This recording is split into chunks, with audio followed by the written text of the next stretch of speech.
ஓம். பெருங்கருணை பேரருளால் அன்னை பராசக்தி அருளினேன் சத்தியத்தை.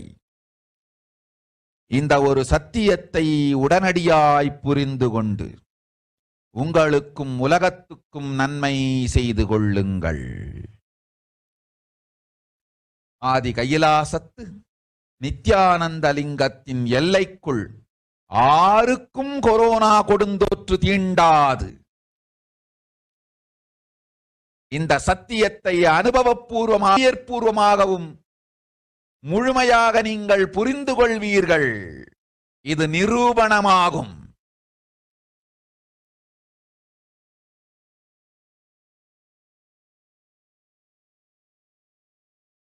அன்னை பராசக்தி 12 ஆண்டுகளுக்கு முன்பாக உள்ள ஞான ஔஷத சக்திகள் அனைத்தையும் பிரம்மாண்ட யோனி ஹிரண்ய கர்ப்பத்திலிருந்து கொண்டு வந்து உருவாக்கி வைத்த நவபாஷாண லிங்கம் இன்று பிரளயத்திலிருந்து காக்கும் பெரும் கப்பலாய் உங்களுக்கு ஊதாவும். என இழந்தாலும் நான் செய்து வைத்த இந்த ரசவாத ஞானத்தின் துணை இழக்காமல் உங்களை நீங்களே காத்துக் கொள்ளுங்கள். இது ஒன்றே வழி மக்களே, இது ஒன்றே வழி. ஓம் ஓம் ஓம் ஓம் ஓம். Look at what Devi revealed in English.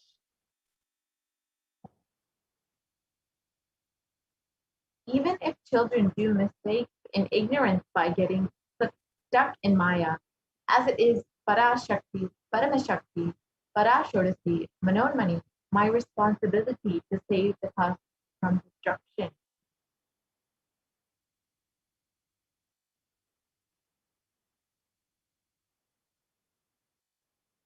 I am telling some of the truth.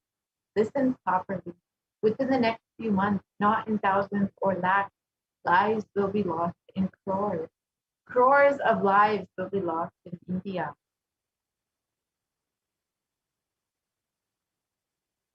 I am telling you the truth. I am telling you the good. Search for protection for your life.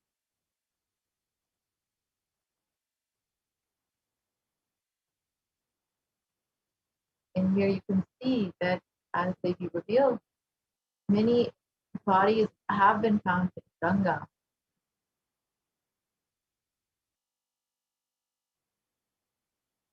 And many bodies have been found uncovered and dead.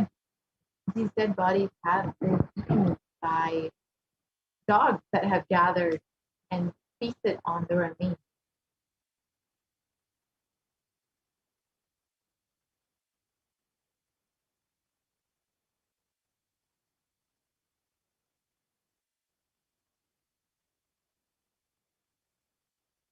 And while India is reeling under a massive second wave of COVID-19, the pandemic, the number of deaths also increased such that the situation in crematoriums and burial grounds are packed to capacity. And unfortunately, because of this, many people are not able to properly cremate their loved ones. And literally, dead bodies, the streets are literally becoming crematoriums.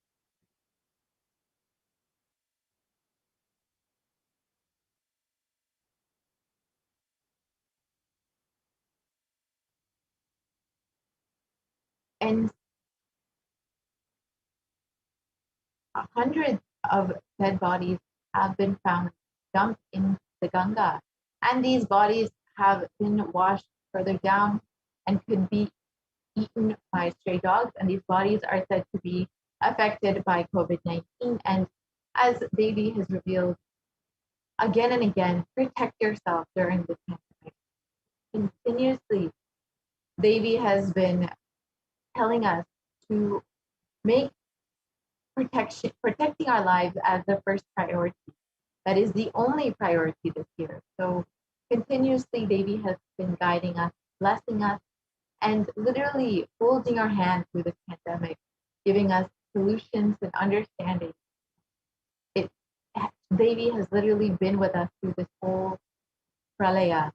So if you would like to show your gratitude for Devi's happening in your life, for all of the blessings that you've received, then stay tuned for the next segment. For now, we will be concluding this segment and taking a very short break. We will be right back with the offerings that we took to Devi Parashakti shortly.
Nithyanandam, welcome back to all the viewers.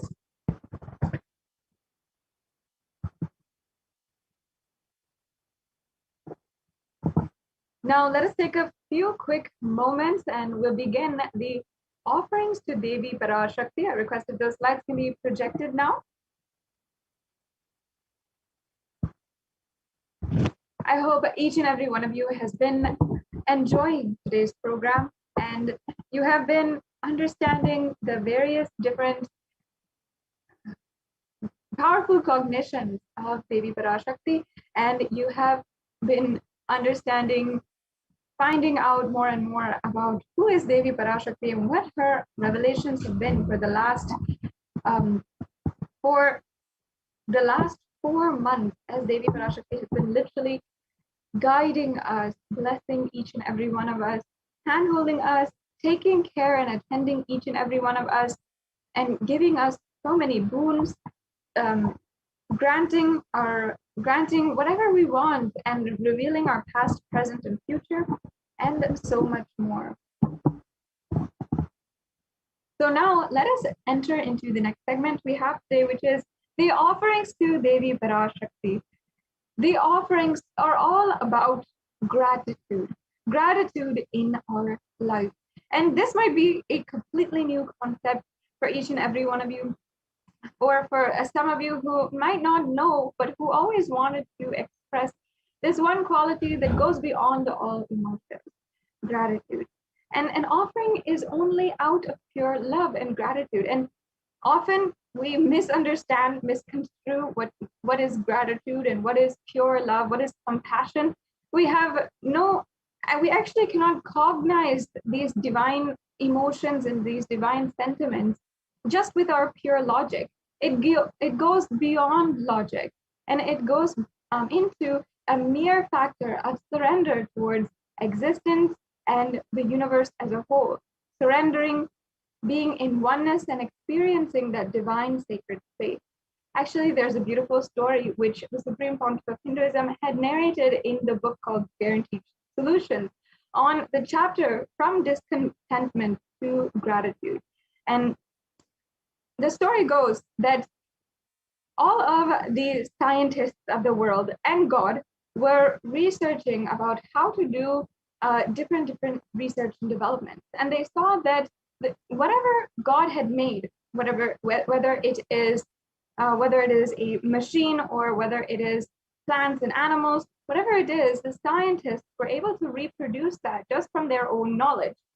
And they were trying to argue and throw a challenge at God that they could reproduce anything that God can produce.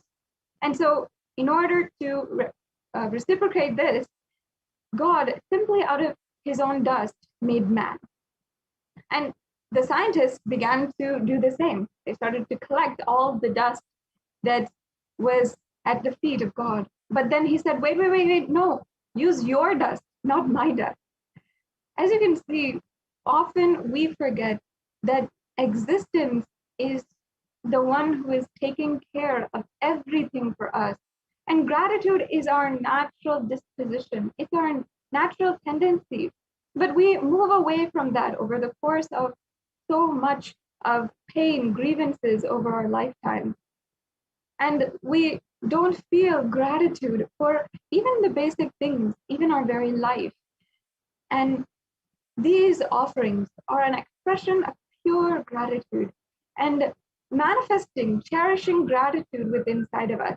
Because in Sanatana Hindu Dharma, we recognize that gratitude is the utmost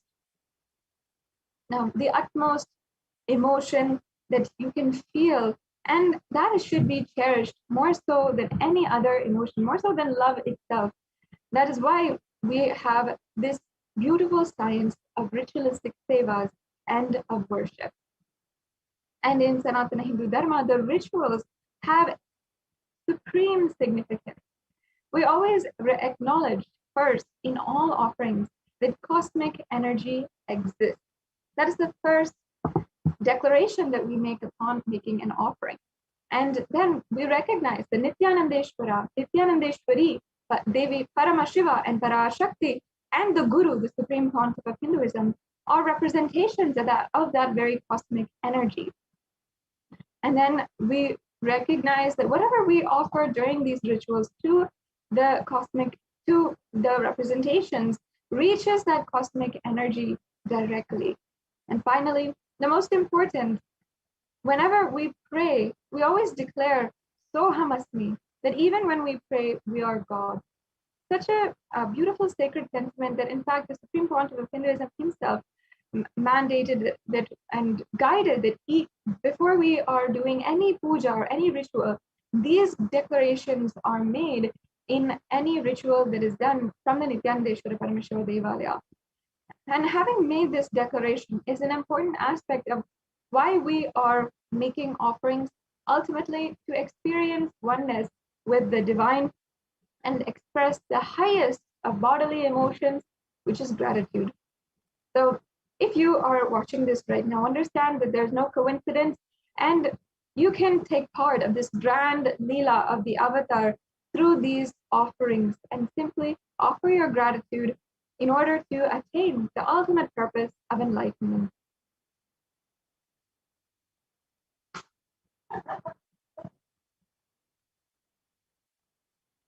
Now, before entering into the next segment, the segment of all of the different offerings, we have so many, we have 9 different offerings that you can do, and each one has so much of significance, profound significance, that you can talk about on and on and on, and understand the significance, the context behind it, the sacred sentiment, and literally swim in that pool of pure knowledge. Before we're entering into that segment in today's program, let us now chant the Dhyana Shloka of Devi Manonmani. Induniva Veda Karavahni Nayanam Syat Pankajavaravaya Japakshasarayuktam Angahima Bhushana Vichitravasanam Syat Tungamakutojvala Manonmani. Yes. Now, the English translation, for those of you who might not understand Sanskrit, which is most of us actually.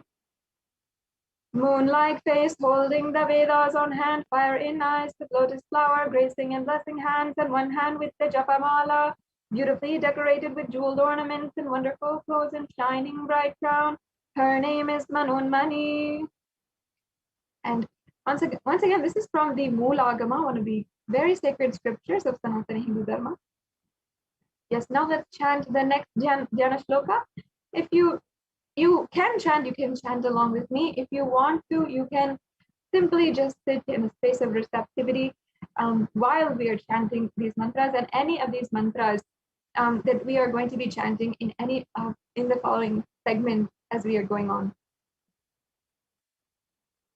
Dhyaye devim trinetram shashini bhavadanam vedahastam dadanam savye padmam varadam aparijabhayam chakshamalam दिव्यैराभरणैर् विभूषिततनुं ब्रह्मादिभिः पूजितां देवीमेव मनोन्मणिं प्रतिदिनं कामत्रधत्रीं शुभाम्. Yes, the next slide, please. And the English translation now. I meditate on Devi with 3 eyes glowing like the moon and holding the Veda, lotus and gracing and blessing and gracing hand. She is wearing beautiful ornaments and she is worshipped by Brahma and other many gods and showers auspicious boons for all actions every day. Yes. So now, having invoked and invited the presence of Devi Parashakti, let us enter into more and more of the context of today's offerings. Now we'll be peeling layer by layer of the different significance, this different sacred sentiments for these offerings and what you will be able to cherish in your life. Seems like we've gone to the last slide. Can we zoom back?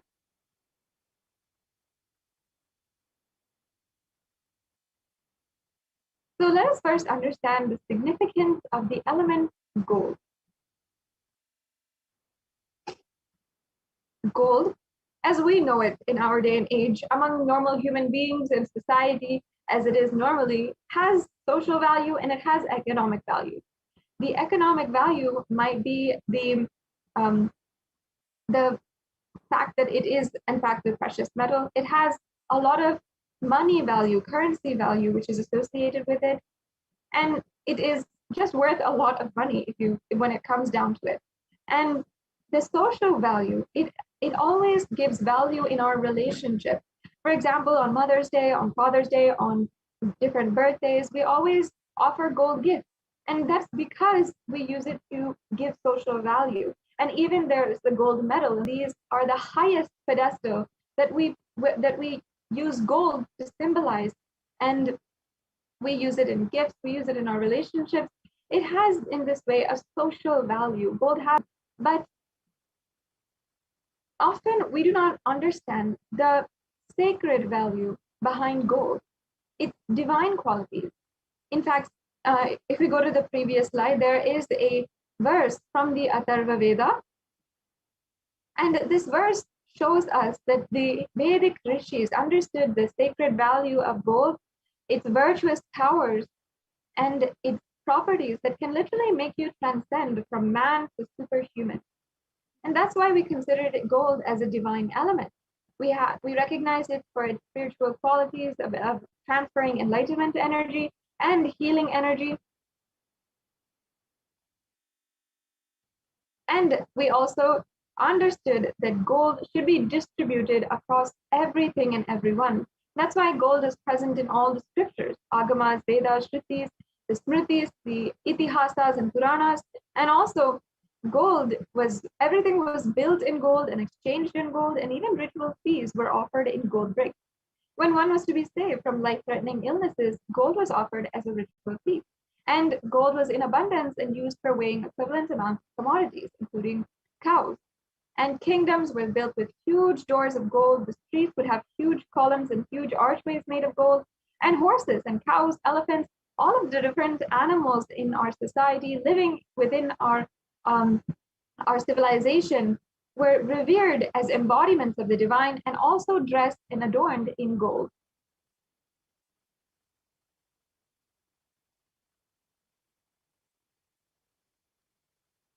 And as you see, the Hindu civilization thrived on the banks of rivers of gold.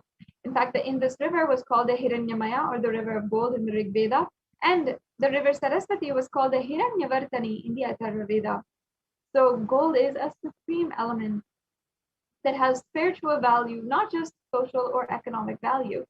And temples are constructed and paved in gold. Deities are made in gold and decked and adorned in gold because it preserves the enlightenment energy forever. And literally, it lasts for thousands of years.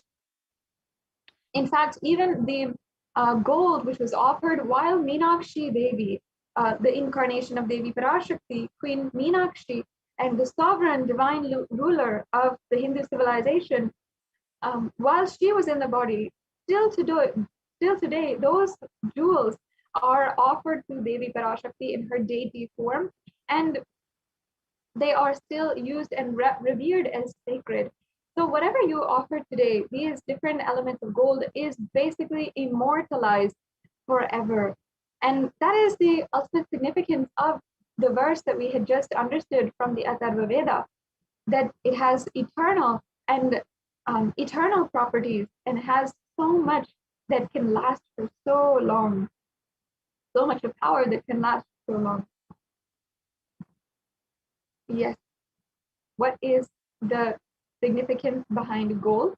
Now, let's understand the E-Hundi, the first offering, which is the E-Hundi offering. And we're going to go into the array of offerings that we have for you to be able to do today.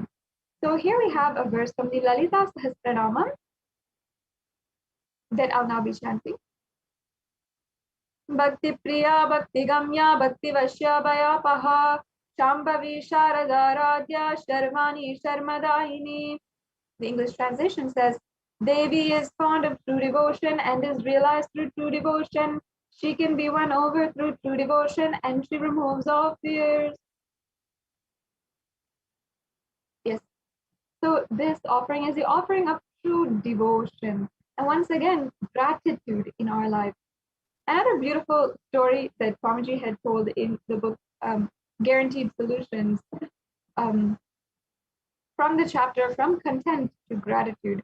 He said that one day a husband was going to shop for his wife for different vegetables, and he carefully went and picked out the lady's finger and brought it home. His wife said, no, these are too thick. I cannot do anything with these. This is not for the dish that I want. So then the next day he went back. He then carefully chose all of the vegetables that she would want as per what he thought, and then he went back. But then she again said, no, these are not good at all. These are too long for the dish that I have planned today. And then the husband again went back. Then he asked the shopkeeper, can you please pick out the vegetables that my wife wants? I'm not able to do it for her. And then again, the shopkeeper himself gives the best quality vegetables, and the husband goes back to his wife, and she then says, why have you bought the same vegetables again and again for the last 3 days? We understand that our mind is never contented. Only if we choose that we should be contented in our lives, only then we can be contented. But if we constantly choose discontentment, not being satisfied, then honestly, nobody can help us. Nobody can raise us how we want to be raised. What we can do is be in a state of gratitude and be in a state of devotion in our life. And Devi Parashakti, out of her grace, her compassion, has literally manifested through the supreme font of Hinduism and is completely every single day giving each and every one of us the revelation, the Sanatana Hindu Dharma, revealing the past, present, and future, granting us boons, healing us. And for this, for just making herself available, each and every one of us, especially Hindus and especially Kailashians, should be forever grateful and understanding that Devi Parashakti will simply give without asking for anything in return. If there's any fear in our minds, Devi Parashakti is sure to remove that fear. And it is stated actually that Devi likes to be worshipped in autumn. Here does not mean the autumn of our lives, but when thoughts turn more and more inwards, the role of the divine is known and understood clearly, and the need of Devi Parashakti becomes stronger. And it's at this time that if we worship Devi Parashakti, we can simply be rid of all of our fears and live in a space of gratitude.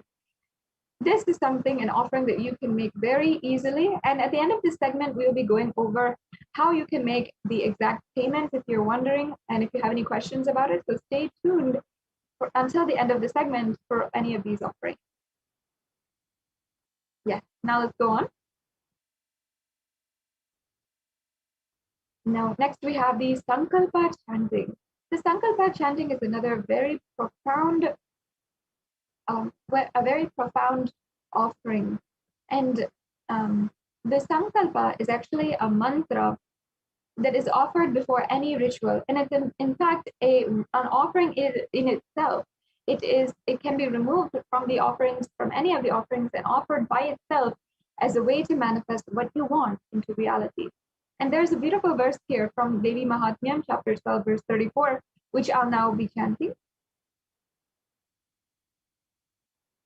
Tayetam, sorry, if we can go back. Yeah. Tayetam mohate vishvam shaiva vishvam prasuyate saya chitta cha vijanam tushta rudim prayajati. And the English translation says, the goddess enchants this universe and she herself gives birth to this universe. That goddess, being prayed without interest in anything, gives the knowledge that leads to salvation and gives wealth in the materialistic sense. The Devi Mahatmyam is a glorification. It's literally a chapter upon chapter of the glories of the goddess. And in it, it says so many different times that Devi Parashakti gives without being asked for anything, without any conditions, and without interest or vested interest in what she wants from you. There's nothing like that.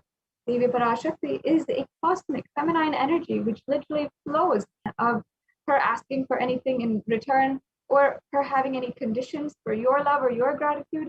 Simply, she is flowing as the entire existence itself.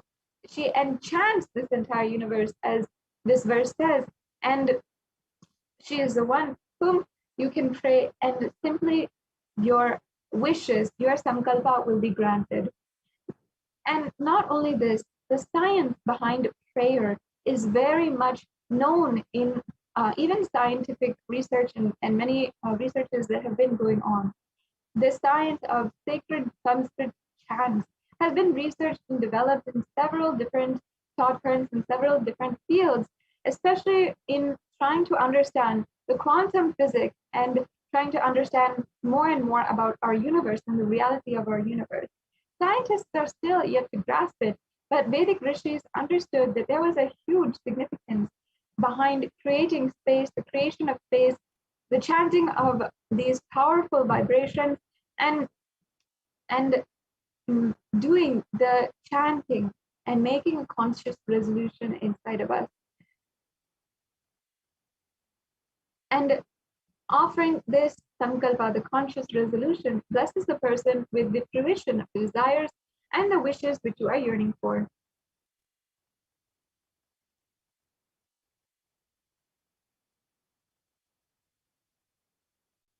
Yes, we can go on now.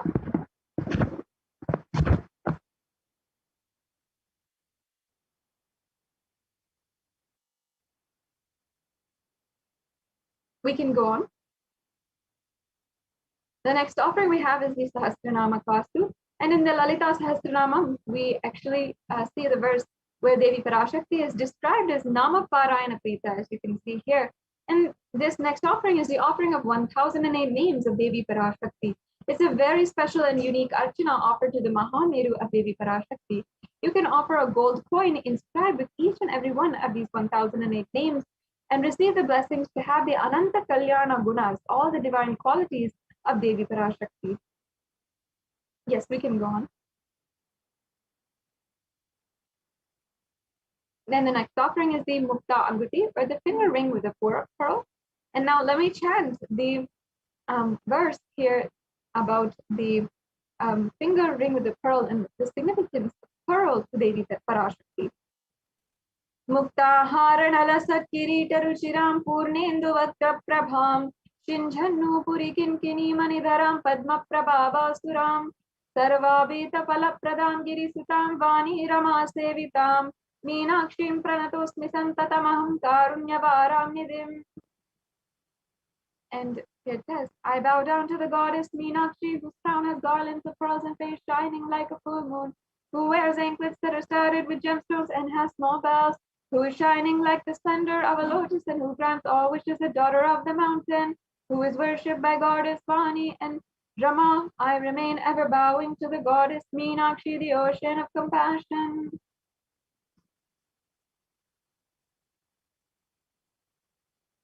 Yes.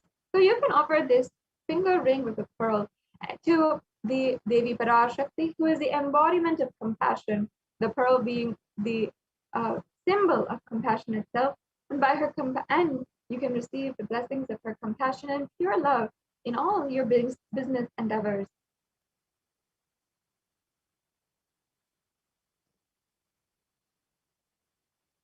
Yes, the next offering is the Swarna Padma Pushpam. And we have the verse from the Kamikagama, which says that all the kalashas should be wound around with suitable thread and covered with new cloth. They should be adorned with a lotus flower made of gold. And there's so many different verses for the lotus flower. And there's so many different scriptures and references where it is used in the worship of the ultimate. And it involves the consecration of deities of worship. And not only that, it's also in all of the arts and architecture of Sanatana Hindu Dharma. Because once again, whatever we considered as divine in Hindu civilization, we applied it in all different aspects. And the lotus, of course, is considered as a divine flower. In fact, the Shakti of Paramashiva is called as a lotus, and the base of the Paramashiva Linga is also considered as a lotus. So you can offer this golden lotus in any size which you wish and be blessed to have the state, space, powers, and being of Devi Parashakti in your inner space amidst any and every adverse situation in your life. The next offering we have is the Swarna Meti. And today the toe ring itself might have a lot of references in popular culture and might be used by modern day fashion models and so on and so forth. But this actual piece of jewelry has reference in the oldest scriptures and actually has, once again, sacred value, not just social value. In fact, here is a verse from the Saundarya Lahari, more than 2,000-year-old scripture of where it speaks on the Devi Parashakti, and it speaks on the power of her very toenails, why we adorn her toenails. And it says, Nakhadiditi samjana namajjana tamoguna padadvaya prabhajala parakrita saruruha. You whose brightness from toenails destroys the darkness of ignorance from the minds of your devotees who prostrate at your feet. You whose brightness from your 2 feet overpowers that of the lotus flower. So once again, the very feet of Devi Parashakti can literally liberate you from so much of grief, suffering, anything that you are suffering from inside of you. And you can offer to the sacred feet of Devi Parashakti and be in the constant state of gratitude for receiving her blessings, even in the most difficult aspects of our lives. The next offering we have is the Swarna Mantika, the golden hairline jewelry. And the offering here is the offering of the hairline jewelry, and is referred where Devi Parashakti is described as Shuddha Sarvi Varshini, or she who makes the nectar flow in all of our nerves from the Sahasrara, she who gives the very pleasant experience of the ultimate. The Mantika actually represents the nectar flowing from Sahasrara chakra, which is fully open.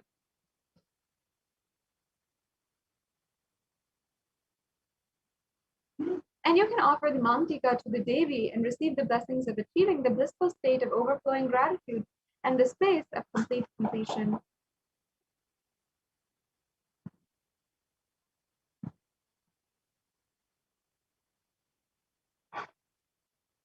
Now we have one of the most significant offerings, the Pratyaksha Pada Puja. And this once again is the offering towards the divine lotus feet of Devi Parashakti, who is manifesting in the supreme font of Hinduism, who is literally Sarvadeva Devi Swarupa, the embodiment of all of the gods and goddesses. So it's such a special offering that you can do today, you can offer. And there are several different very special occasions for offering this Pratyaksha Pada Puja, which I invite each and every one of you to also get to know if you register for the program. And in just a few minutes, we'll be going over how exactly you can do that. The last offering we have today is the Vastra Seva. And the Vastra Seva is the offering of the sacred cloth, the Alankaram, to Devi Parashakti. You can offer the Alankaram to Devi Parashakti and receive all the auspiciousness and blessings of the supreme font of Hinduism.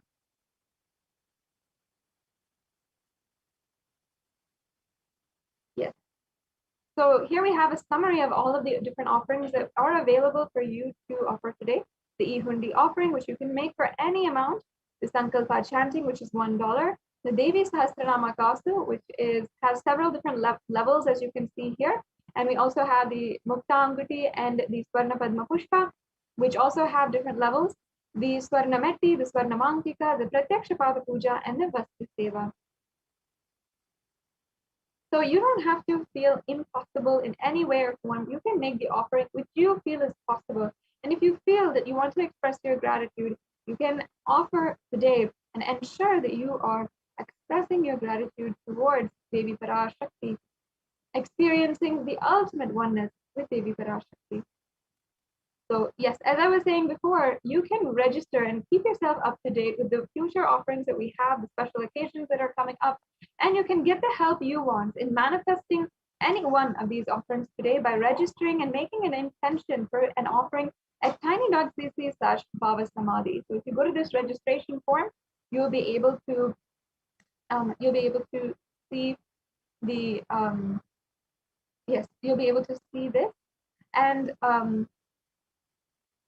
the next stage we have is the online payment. If you're ready to make a payment, if any one of these offerings kindled your seeking inside of you to experience that ultimate space, then you can go to tiny.cc/Devi-offering.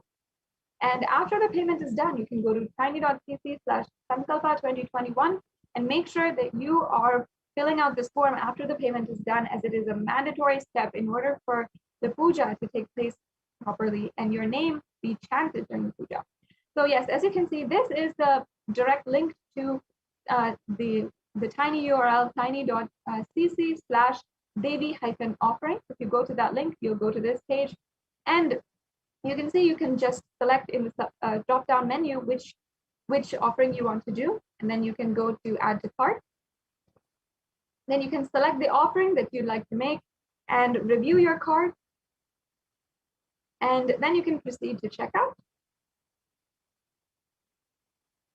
And once you've proceeded to checkout, then you can fill out your billing details and your payment details. You'll see the kind of payment types that are accepted through this payment gateway.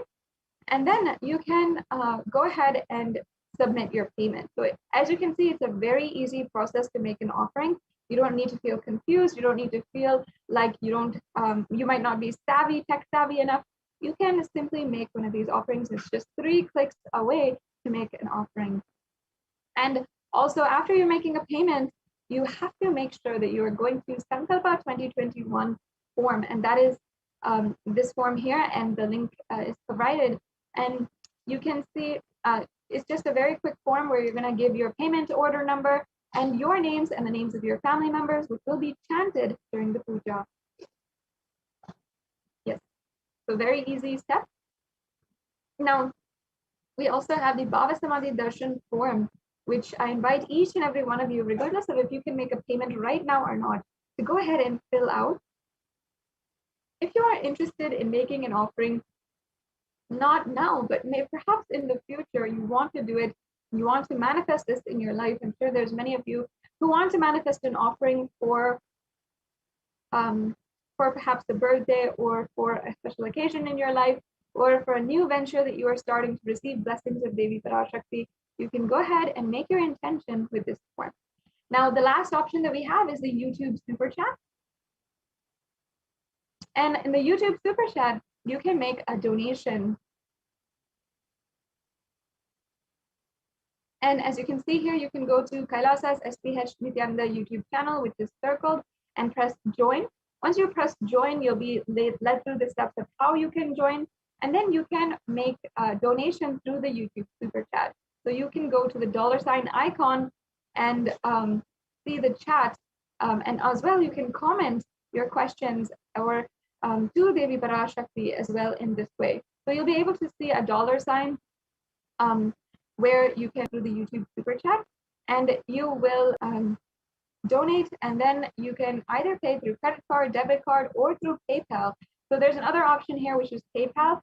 If you guys want that option where you want to pay through PayPal, this is also available to you in this way. So yes, now that brings us to a conclusion of this segment in today's program, and we'll now be moving on to the next segment.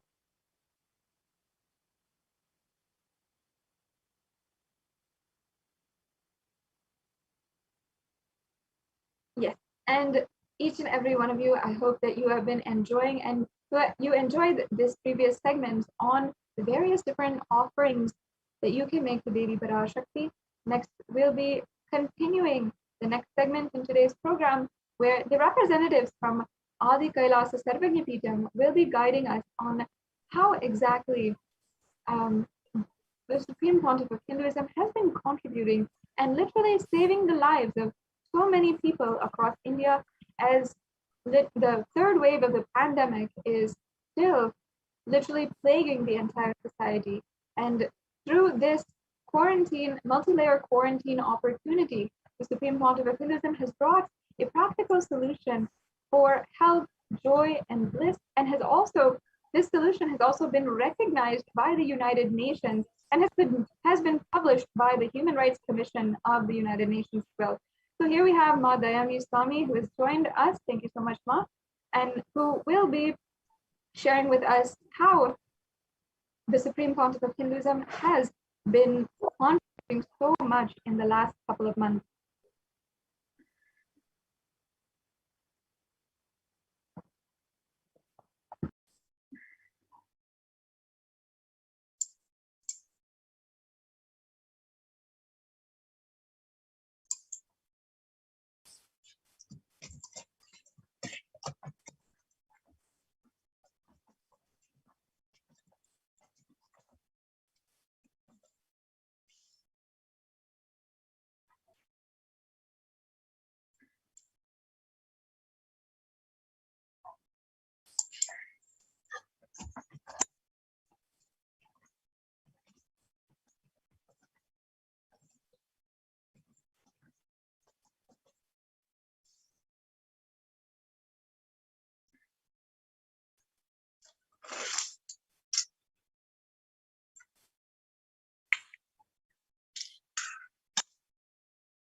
Nithyanandam, welcome back to this segment of Kailasa's multi-layered quarantine opportunity for India during COVID-19 as a practical solution resulting in health, joy, and bliss.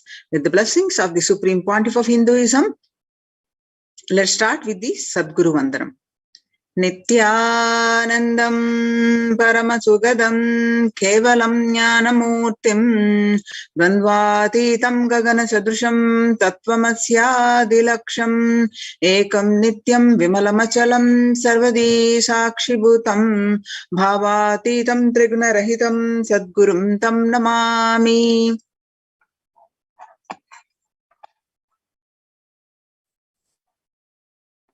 Yes. On the 31st May 2021, Devi Parashakti revealed a very important message, how the pandemic is going to do the krimi bhojanam, that means the eaten by the worms. So let's understand what Devi is saying. It is in Tamil, and we are going to present the transcript of this. Let's listen in her Devi's own words. நீ சொல்லும் நபர்கள் போடும் சண்டை சச்சரவெல்லாம் எரியும் பெருநெருப்பில் இருக்கும் 2 எலிகள் போடும் சண்டை போன்றது. யார் சரி யார் தவறென்பது இப்பொழுது முக்கியம் அல்ல.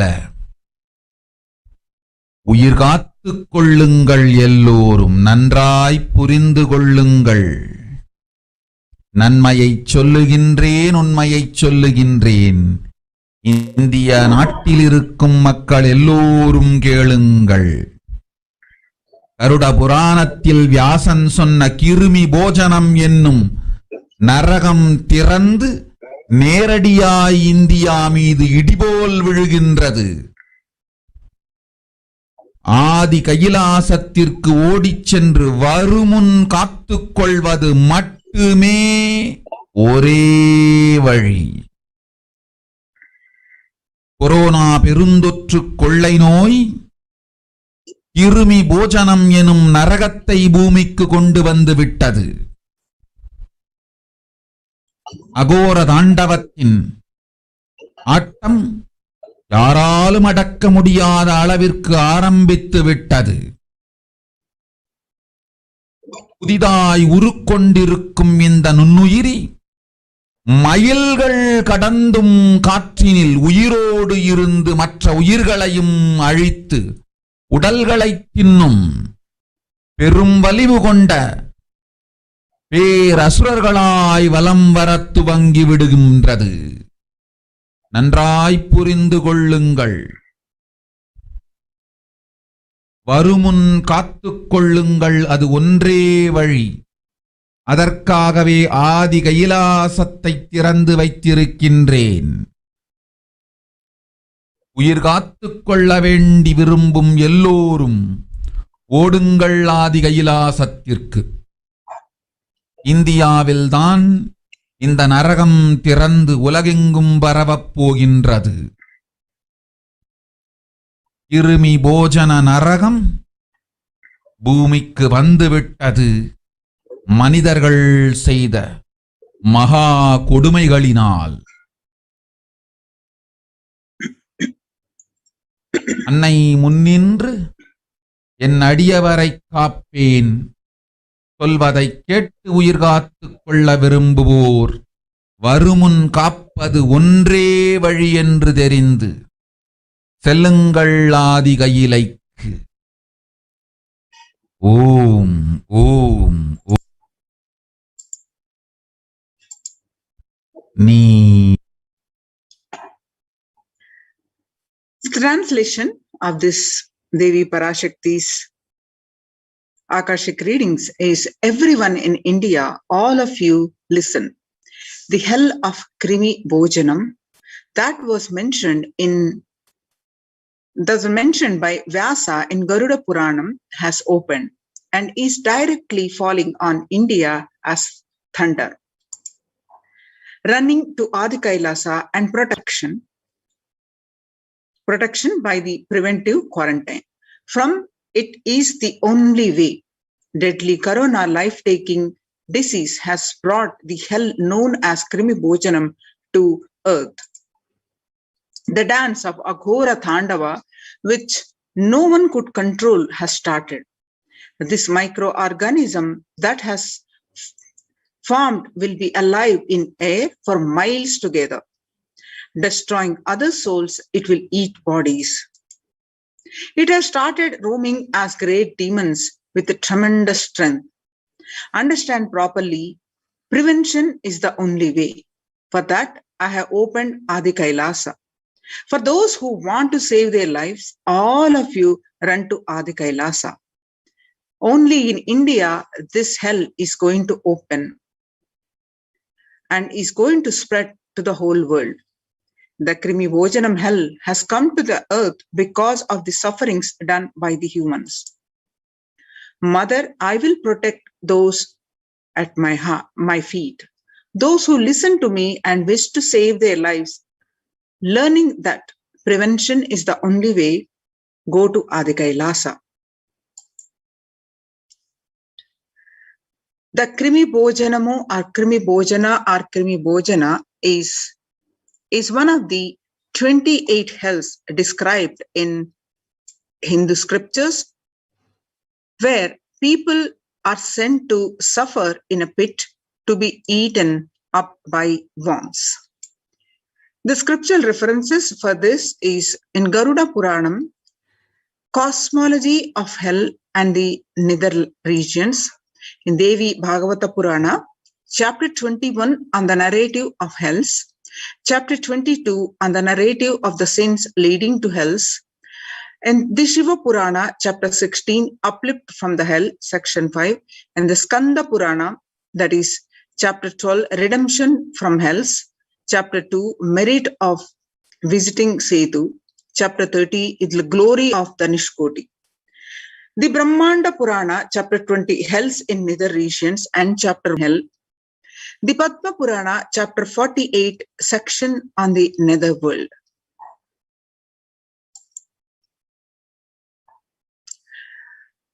The various statistics of across the world. According to the statistics, the total deaths reached to over 3 million and the total confirmed cases about 140 million. And the various statistics you can see now, the recent news is COVID is airborne. Scientists say now authorities think so too. Scientists are calling for ventilation systems to be overhauled like public water supplies were in the 1800s after fetid pipes were found to harbor cholera. A quiet revolution has permeated global health circles. Authorities have come to accept what many researchers have agreed for over a year. The coronavirus can spread through the air. The new acceptance by the World Health Organization and US Centers for Disease Control and Prevention comes to a concrete implications. Scientists are calling for ventilation systems to be overhauled like public water supplies were in the 1800s after fetid pipes were found to harbor cholera. The cleaner indoors air won't just fight the pandemic. It will minimize the risk of catching flu and other respiratory infections that cost US more than $50 billion a year.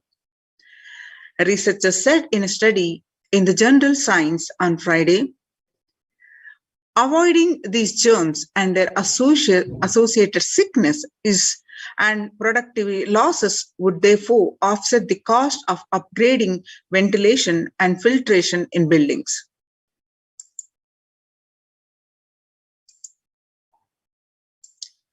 And the SARS-CoV-2 virus can travel on very small particles that disperse quickly outdoors, but can build up inside. Indoors, these particles can affect people who stay more than 6 feet away. And the hodgepodge of masks Americans have adopted may provide some COVID protection, but they do not render an unsafe situation safe. Though scientists have been discussing airborne transmission for months, it was only last week that the World Health Organization and the CDC made this official. With the vaccine rollout still in its early days across the world, those officials should follow up this belated admission with guidance that unvaccinated people can use to minimize their risk. According to the Mint, the airborne COVID threat is confirmed. What can we do about it? The Hindu explains, is airborne transmission of COVID-19 a risk? In a letter, what have scientists told the World Health Organization? How does the disease pass from one person to another? The story so far is on Monday, July 6th, 239 scientists from 32 countries put their signatures on an open letter that said COVID-19 is also transmitted via aerosols. Titled, "It is time to address airborne transmission of COVID-19." An address to the World Health Organization, WHO, they said there was enough evidence to show that viruses are released during exhalation, talking, and coughing as micro droplets small enough to remain aloft and pose a risk of exposure at distances beyond 1 to 2 meters from someone who is infected over 3 to 6 feet. Recommended for physical distancing between people to avoid transmission. You can see more and more statistics, the confirmed cases, active cases. You can see across the India states statistics.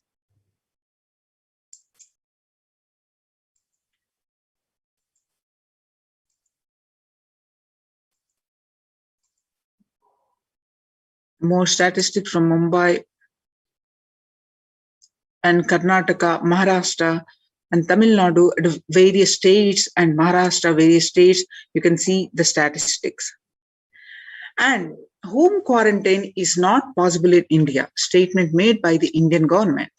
Home quarantine is a prime reason for large number of deaths in Assam. Himanta Biswa Sharma, Assam Chief Minister Himanta Biswa Sharma said that home quarantine is one prime reason for a large number of deaths during the second wave of COVID-19 in Assam. Recently, Assam witnessed 92 deaths on a single day, highest single day deaths in a state. Sharma also said, "We have seen more death cases are happening from home isolation as several people do not keep oximeters and some do not read the counts in the meter properly." The Economic Times, it says, Maharashtra government recently announced the decision to stop home quarantine in 18 districts, which show a higher COVID positivity rate than the state's average. State Public Health Minister Rajesh Tope said that the decision is taken to ensure better healthcare facilities to patients in districts which are showing higher positivity rate.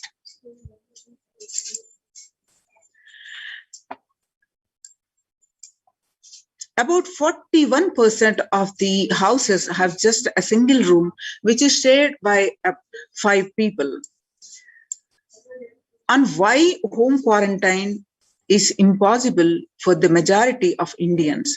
According to the Business Line, about 41% households in India have just one room or don't have an exclusive living room, and about 5 people share such accommodations.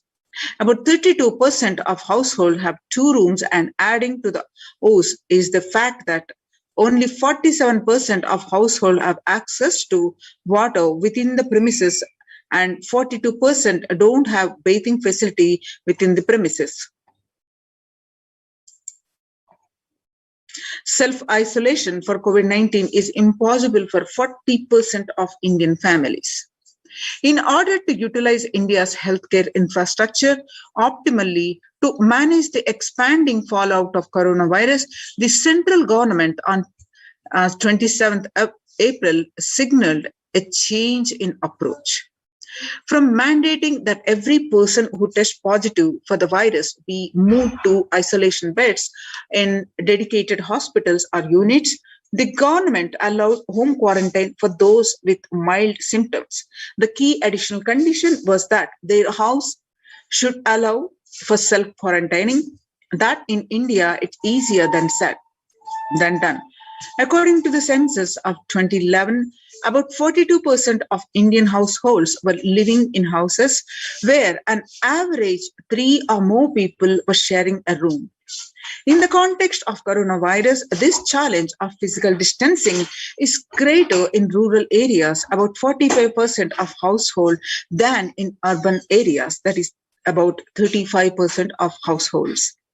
Only one state, Kerala, relatively dignified at this metric, and all the districts reporting at least 250 cases have anywhere between 34% to 54% household, averaging 3 or more to a room. So, where is the space for home quarantine in cities? In New Delhi, the health ministry last week said that more cases of coronavirus had been asymptomatic or mildly symptomatic and had advised home.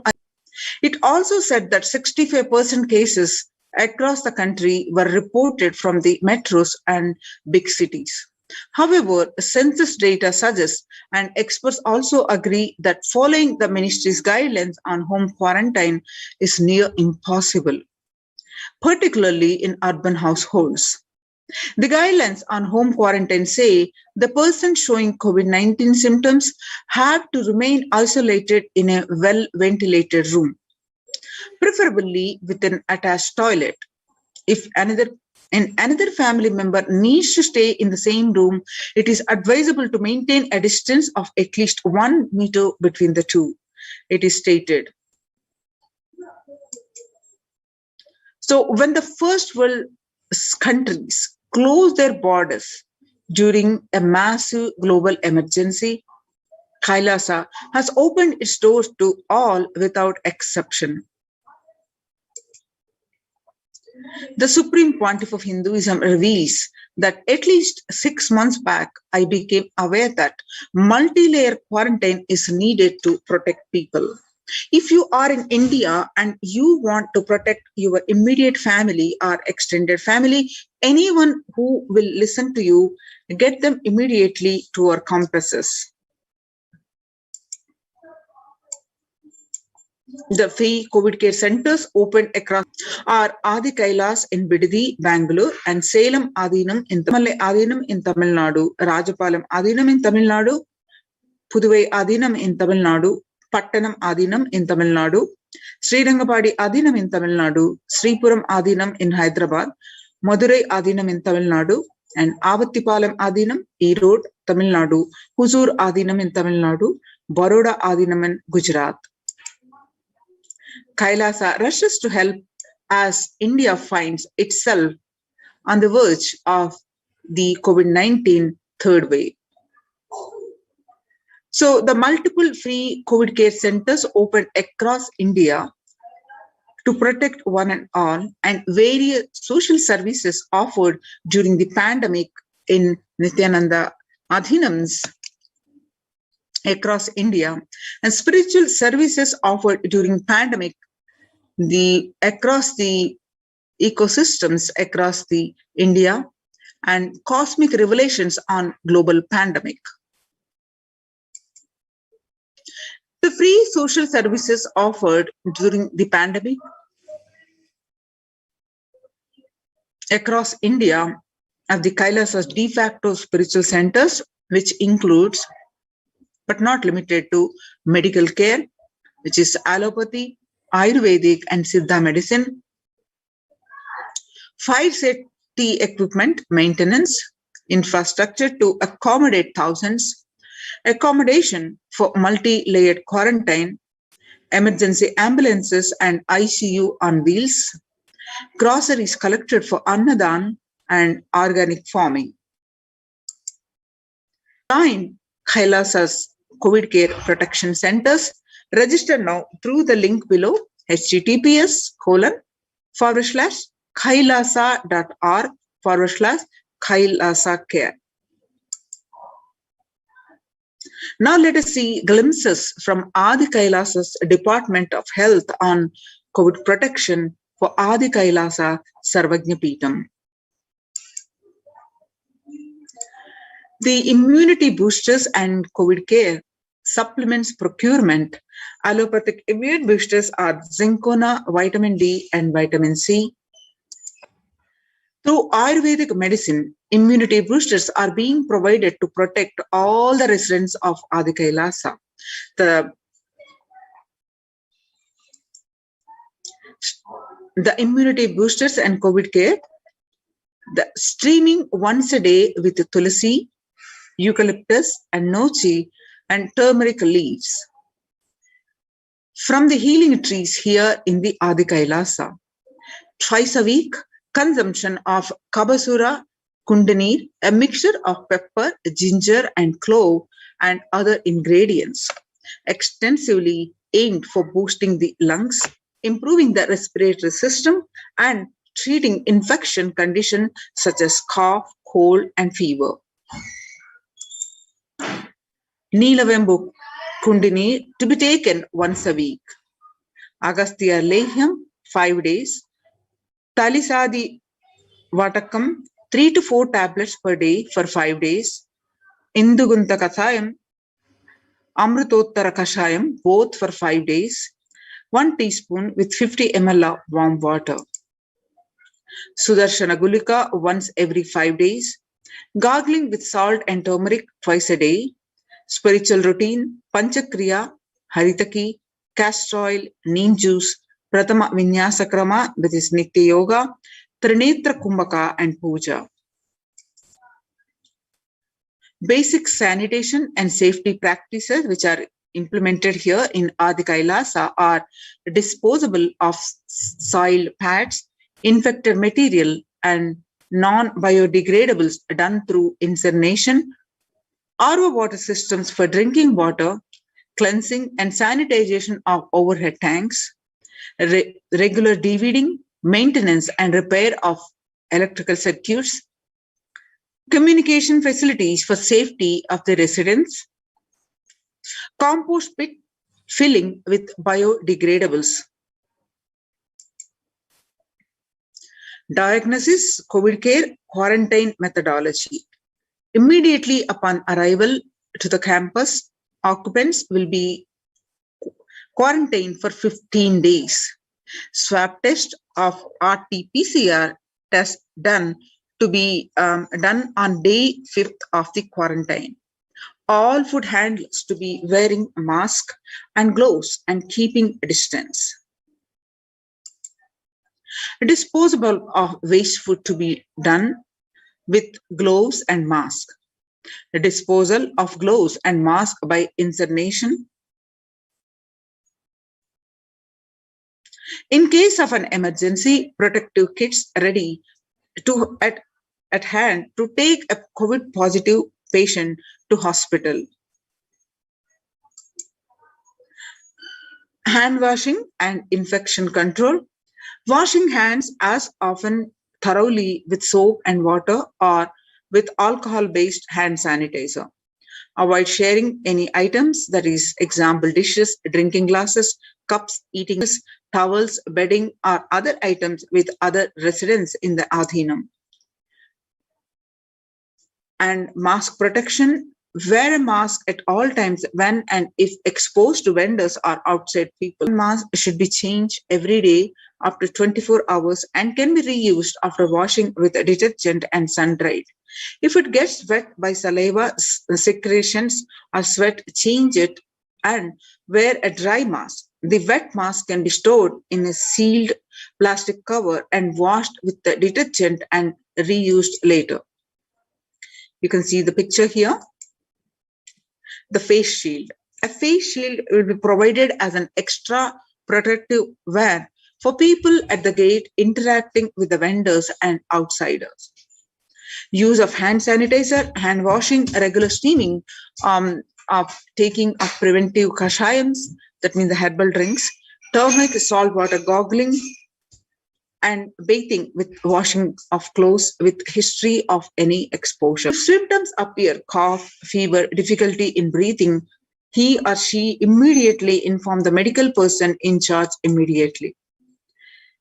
The quarantine rules includes the first line of quarantine, people in the first circle who are in contact with the vendors, the area of stay confined to the outermost area where the communication with the outside is happening with the vendor side. Stay in a well-ventilated single room, preferably with an attached separate toilet. A person should not come into contact with the inmates of Adhinam, especially elderly people, pregnant women, no comorbidities, that is hypertension, diabetics, heart problems, asthma, etc. Restrict his or her movement within the area or room, first line of quarantine.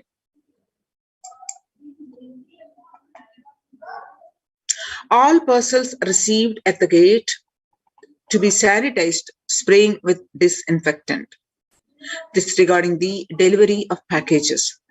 All deliveries will be contactless delivery.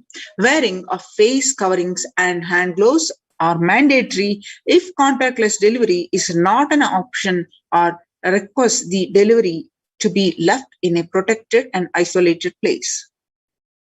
The outer packaging of the item or product will be disposed before it enters the adhinam.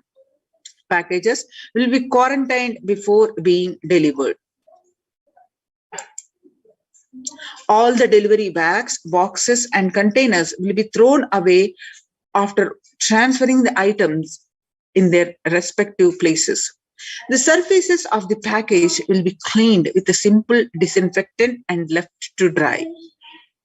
All handling and packaging will be thoroughly washed with soap and water and or antibacterial solution frequently.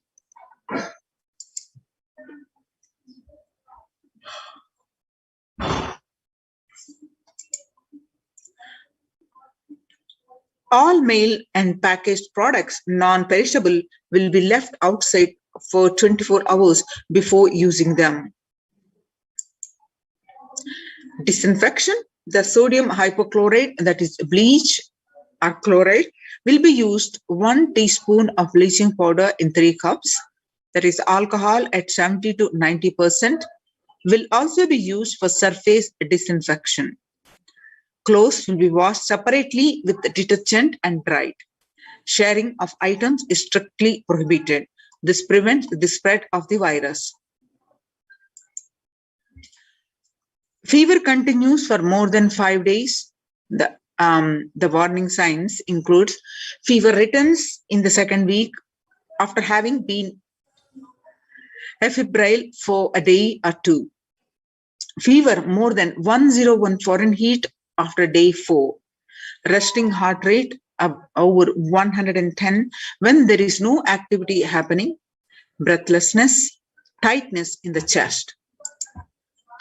Oxygen saturation, which is less than 94% on pulse oximeter, and the 6-minute walk test record the saturation rate before and after walking briskly for 6 minutes. If the saturation falls by more than 3%, it is not favorable, and less than 94% is not good too. Relentless cough, that is continuous coughing. You can see the in-campus ambulance. You can see the ambulance on wheels. Prevention is the best medicine. People who come in as newly will be given a separate room with toilet facility. Under no circumstance the room, their designated quarantine person picks up the food after the person who serves the food is at a safe distance of 6 feet. The food will be placed outside the door. Monitoring the quarantine. Monitor the temperature, pulse rate, and oxygen saturation levels once a day and more often if the person is symptomatic. Please speak paracetamol if temperature is more than 99% and ensure good hydration and having a nutritious diet. Steam inhalation twice daily. Salt and turmeric hot water gargling twice daily. Ayurvedic and Siddha medication will be given as per instructions. Doctor will be contacted if there is worsening of symptoms for specific management, which could be further consultation, investigations, and treatment. Residents will be asked to continue taking medications if they are on blood pressure, sugar, or heart elements, etc. Doctors will be consulted if comorbid conditions pose a higher risk. Residents on medication will be asked to bridge 2 months of supply till the Adhinam is able to organize the medications for them. Residents will be asked to take a long deep breath, pranayama, lie in the prone position on the tummy as much as possible so that the lungs expand well. If there are no symptom, the person will come out if quarantine after a total of 15 days. The test will not be repeated if clinically well. If there is a symptoms, a person will need to be requested and need medical opinion and necessary investigations and treatment. Common symptoms which will looked out for: fever, sore throat, fatigue or excess tiredness, cough, the mostly dry or wet cough in some, body aches, headaches, loose stools, vomiting, loss of sense of smell, a loss of sense of taste, exhaustion, giddiness, and fainting. Previous mentioned symptoms will be provided with immediate evaluation and hospital care. Early detection of these warning signs and identifying the timeline is very crucial for better outcome.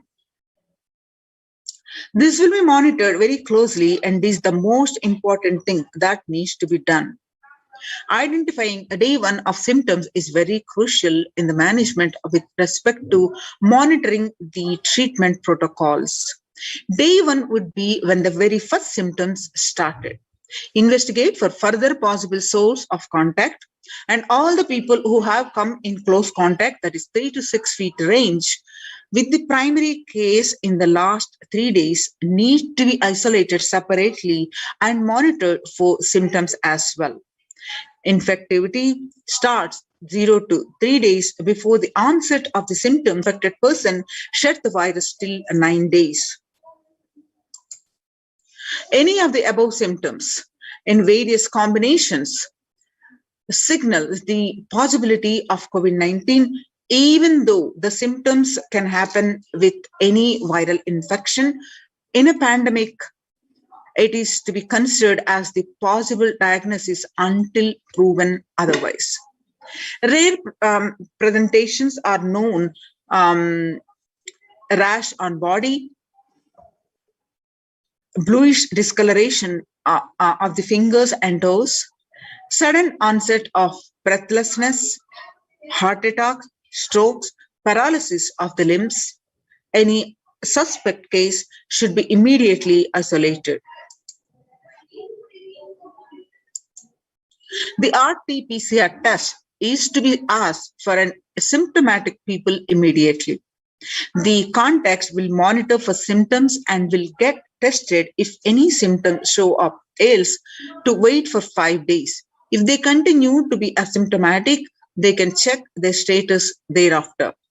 A negative report ensures they can move into the community. Only an assigned member will be tasked with taking care of the quarantine person.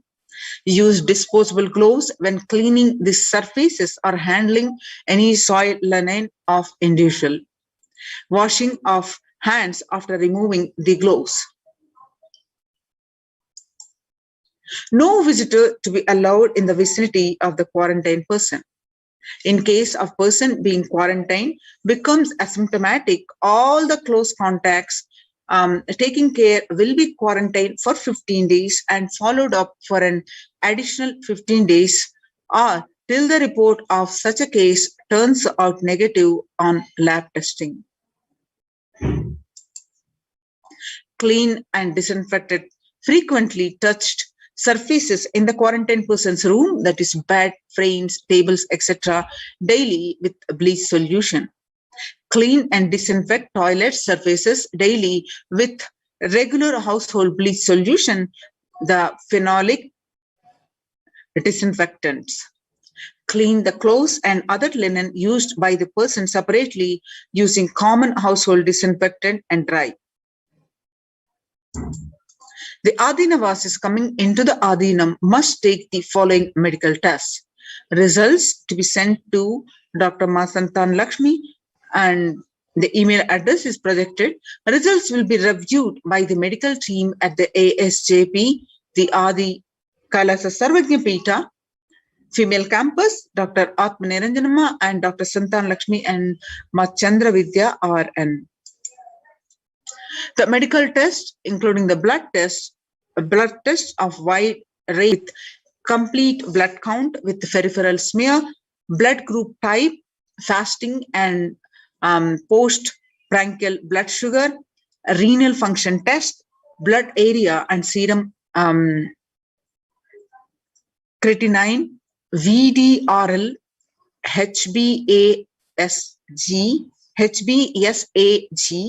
HIV, thyroid function test, that is serum T3, T4, TSH, ECG, liver function test, and lipid profile test. Please get your RT-PCR test for COVID-19 taken 2 days before coming into the Adhinam and send it to the previous mentioned email address to get clearance. The medical team will communicate to the admin of the respective Adhinam with regards to the medical status and approved status.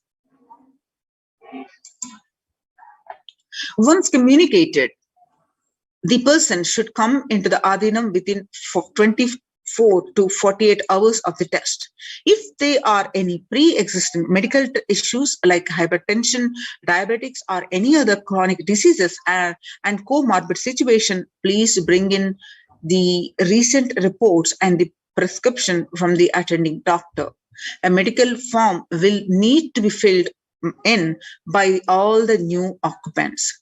A legal disclaimer will also be required to be signed. All the people in quarantine will be monitored for temperature rise, oxygen status, and other symptoms during the period of quarantine. Anyone with symptoms should be reported immediately. The designated quarantine person will be responsible to monitor the pulse oximeter and temperature daily. The equipment should be sanitized after every use, and knowledge for the same will be given to the medical team. The report of these recordings will be reviewed by the medical team daily.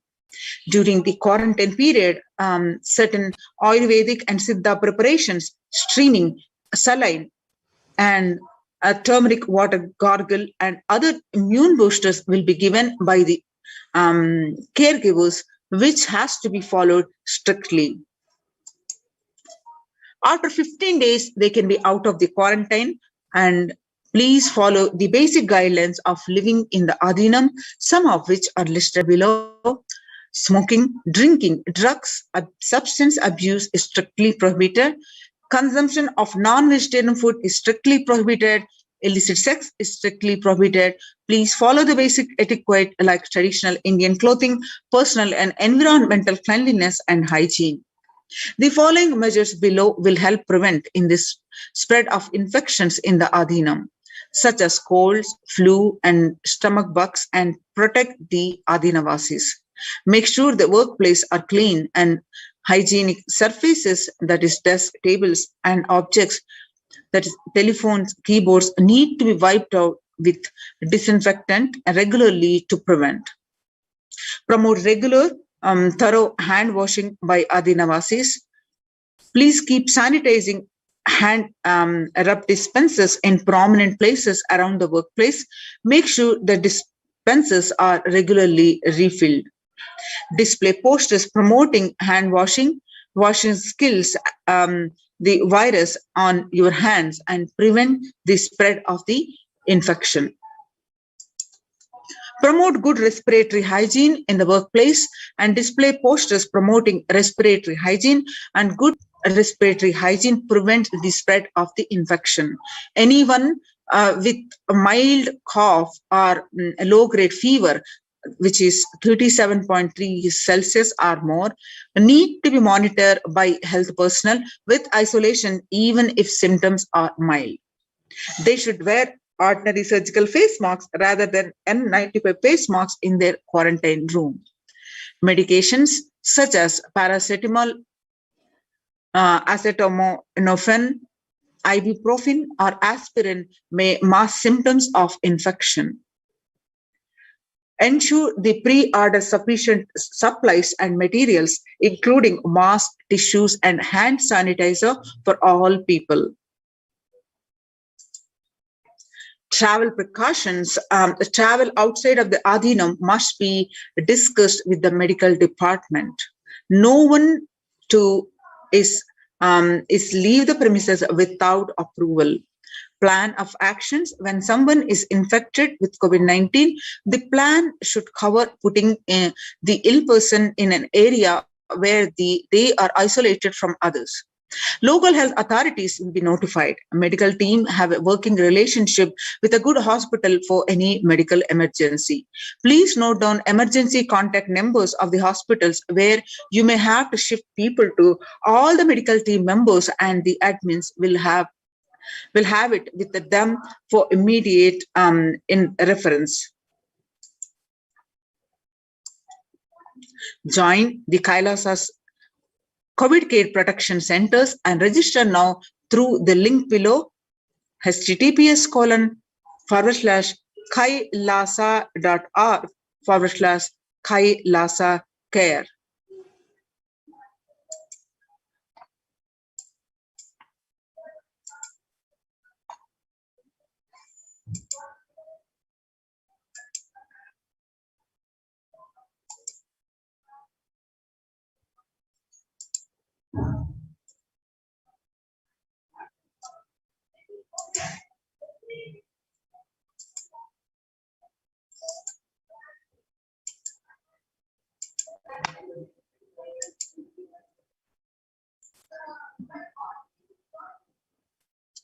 Now, we have seen the medical departments, the preventive measures in the Adi Kailasa Sarvajnapeetham, one of the COVID care protection centers.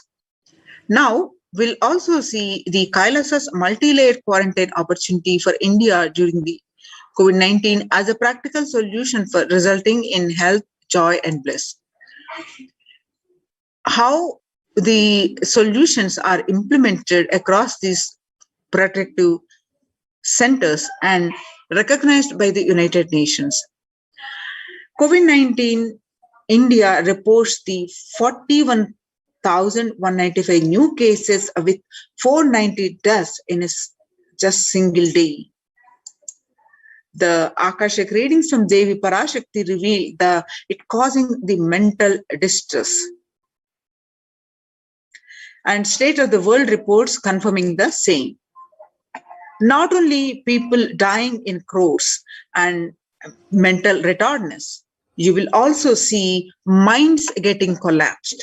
Freedom from all this is suffering is the life of living enlightenment. First, prevent yourself from this deadly corona. Oh people, do the job of saving your life as first priority.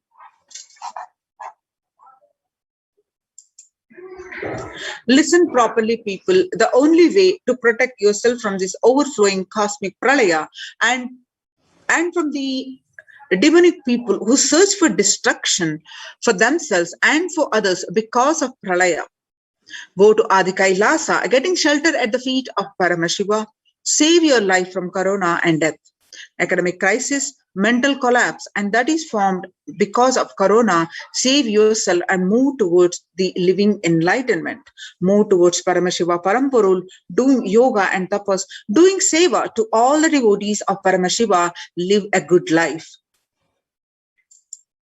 Just for that, I have opened the doors of Adi Kailasa for all those in the universe, not only human beings, as even Siddhas, Jnanis, and Yogis have come and are doing penance in Adi Kailasa. For everyone who come, goodness, prosperity, Jnanam, and Yogam will overflow. Do not have fear, bliss is there.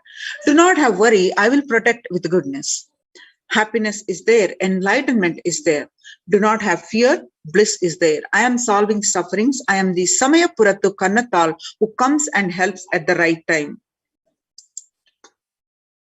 And the mental distress is caused because of the pandemic. the unemployment rate predicted to reach 10%, and the unemployment, according to the Treasury figures, the best but estimate show the rate would have been higher without the Job Keepers program.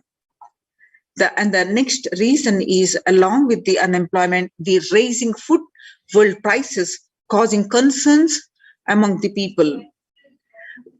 The global food prices have rallied to multi-year highs, triggering by the COVID-19 pandemic-related supply chain disruptions and soaring transport costs, the International Monetary Fund, the IMF, has said.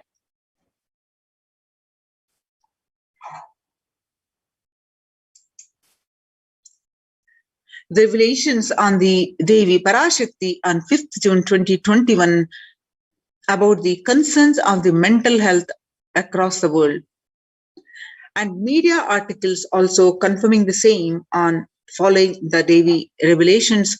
Media articles according to the Global News on 6th June 2021, psychiatric symptoms like depression, anxiety exhibited by the COVID-19 patients. According to a new study, neurological symptoms like depression and anxiety are also showing to be common in those who have contracted COVID-19. BMC Psychology, Impact of COVID-19 on the Mental Health of US College Students. Results indicate that students closer to graduating faced increases in anxiety about 60.8%, feeling of about 51.1%, and depression about 59.8%, and many reported worries for the health of loved ones. The most impacted their mental health stated about 20.0%, and they need to take care of the family most affected current and future plans. About 31.8%, almost one half of the students took to exercising and other remedies. The rates of anxiety and depression among the college students continue to soar, the researchers say. Researchers at the Dartmouth College, who have tracked the moods and the behaviors are about 200 college students for 4 years, are at their highest.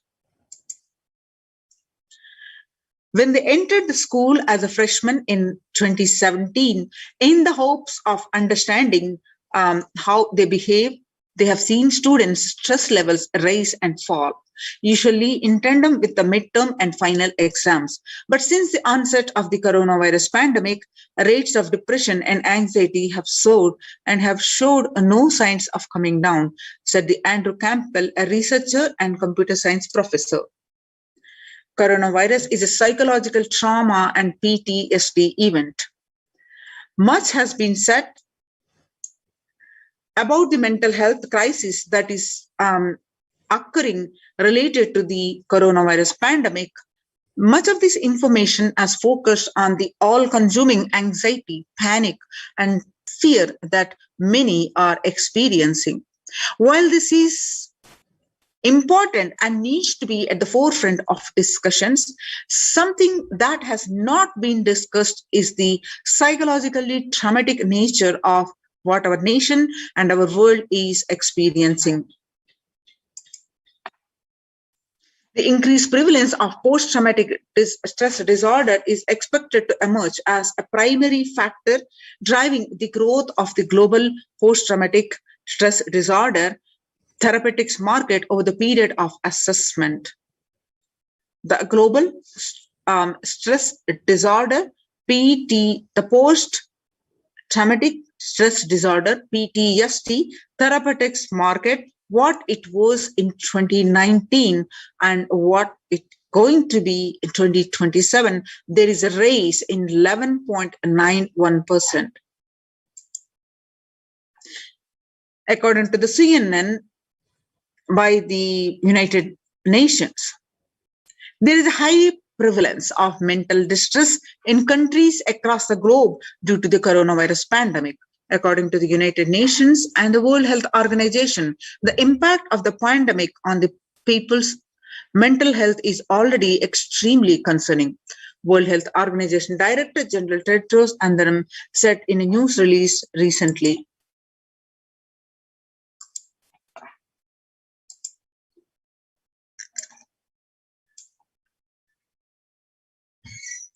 It is now crystal clear that mental health needs must be treated as a core element of our response to and recovery from COVID-19 pandemic, Tedros added.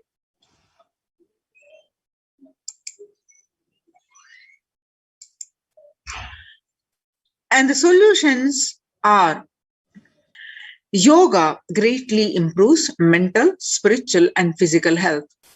People who practice yoga experience less anxiety, less depression, and fewer symptoms of post-traumatic stress disorder. Yoga also improves well-being, including the increased gratitude, relatedness, and acceptance and centeredness, empowerment and self-esteem, compassion, self-awareness, and hope. Yoga can help us to manage the stress levels and self-regulate, an important tool in the current time. We are all equipped with the innate coping strategies for responding to stress, but sometimes our stress response can become out of balance. We are living in a world that regularly activates our sympathetic response, the body's way of responding to stress, sometimes called fight or flight. This is balanced by our parasympathetic response and the way our body helps us to rest and relax.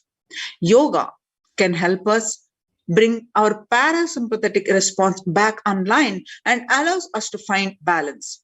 Activating our parasympathetic response brings us into a more restful space and allows us to find calmness, connection, and compassion.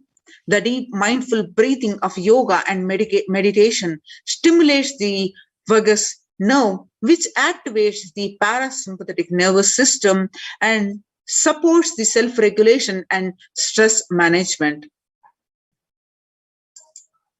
Yoga is now being used as an empirically based treatment in combination with other interventions which benefit for both physical and mental health. Many clinicians are recommending yoga as it may help support the effectiveness of the traditional treatment approaches.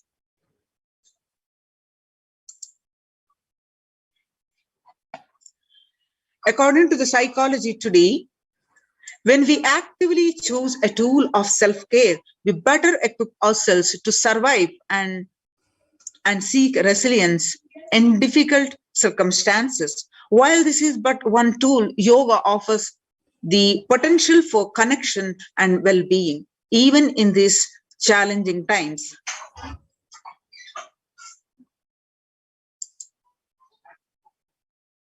Spirituality benefits mental health. Researchers shows that individuals have better mental health if they belong to a particular community or have religious beliefs. Spirituality can help people in many ways. First and foremost, spirituality or religion can help people find meaning in their lives, which is instrumental in improving one's mental health. In addition to endowing meaning to your life, spirituality can perhaps help you to connect with your divine self. It has the potential to improve mental, physical, and emotional well-being as well. It has been a source of relief and comfort from various challenging issues for thousands of years. The Supreme Pontiff of Hinduism, Jagadguru Mahasannidhanam, His Divine Holiness Bhagwan Nithyananda Paramashivam, revelations on the 22nd May 2021 that Paramashiva is very clear. Focus on making your body alive. Life alive. Mind is obsessive, compulsive reaction. It is nothing but a bunch of unconscious reactions. Do not try to sympathize with the mind. Make your body and life alive. That is the only priority for all of you. I am talking to everyone who has a little love and sympathy for me, for all of you. Take this as Guru walk. Make your body consciously strong, and gym will build muscles, make you look very nice in the outside, but only yoga and Ayurvedic lifestyle will make your body conscious. And just see all over the world, all the gym bodies are just dropping dead. Only yoga will make your internal organs strong and your ability to manifest consciousness strong. Let me give you the solution, Parashiva, to protect yourself from this whole pralaya, not just from corona. The amount of depression and mental suffering, the way the whole world is suffering, the kind of poverty happening, people losing job, income, having insecurity, comforts being lost, so much. Just make your life extremely strong. 3 years back, I said, keep yourself alive for next 3 years somehow. I have enough evidence that 3 years back, I trained the whole Kailasa. First, the devotees in their own homes. Second, Kailasa was inside the Sangha, physically, mentally, psychologically, or consciously for a quarantine lifestyle. For being active without getting mentally broken by being in one place. Doing intense yoga, making the body and internal organs strong, taking bay leaf, neem juice, tulsi, haritaki, triphala churna, Ayurvedic lifestyle of less food and more energy, more activism.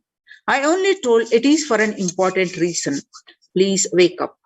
Quarantine yourself, build your body. Don't bother about your business or any other profit or anything else. This year, if you're alive, that is the greatest profit. Now, United Nations recognizes Kailasa's report on COVID-19 and multilateralism. You can see the screenshots from the Supreme Pontiff of Hinduism Facebook page. You can see some more screenshots, and you can go ahead and download the link of www.oschr.org and read a full article by yourself. The report published on their website, www.oschr.org. The globalization of disease has led the world to be as resilient as the least resilient country and person, especially for highly contagious COVID-19, which has spread with a scale and severity not seen since Spanish flu. The variants of this virus, such as the Delta plus, Epsilon, Gamma, continue to threaten even those vaccinated. Secondary diseases such as black fungus are targeting COVID patients and killing almost 1 in 2 persons in such cases. Human life is more precious and important than all economic principles or systems in totality, because all these concepts are legitimate only because of their utility value, which is to fundamentally make human life better.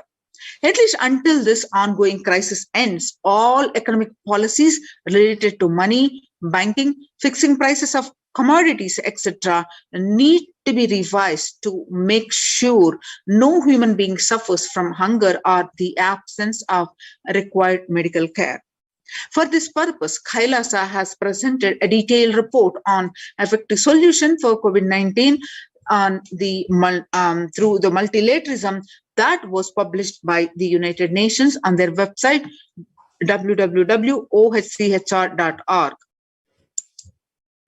The earlier reports recognized by the United Nations a report on the rights of indigenous women and girls and a report on femicide. And this is the third report on COVID-19 and multilateralism, a report submitted by the Adi Shaivite Minority Tradition ASMT Hindu Community Kailas Union. The report submitted in the month of June 2021 and recognized about over 2 weeks.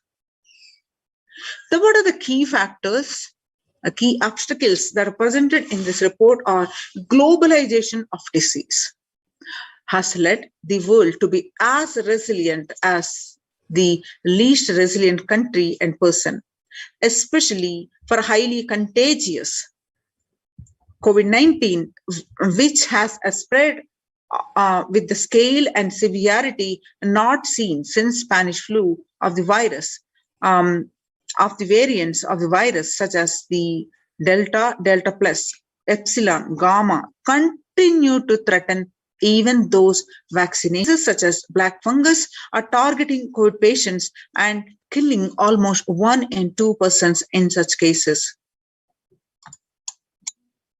Second, distorted policy decisions and conflicting principles can lead to polarizations amongst nations and within, leading to various extremes such as the hoarding of vaccines in some places and the wastage of vaccines in others, and an unaddressed shortage of vaccines globally.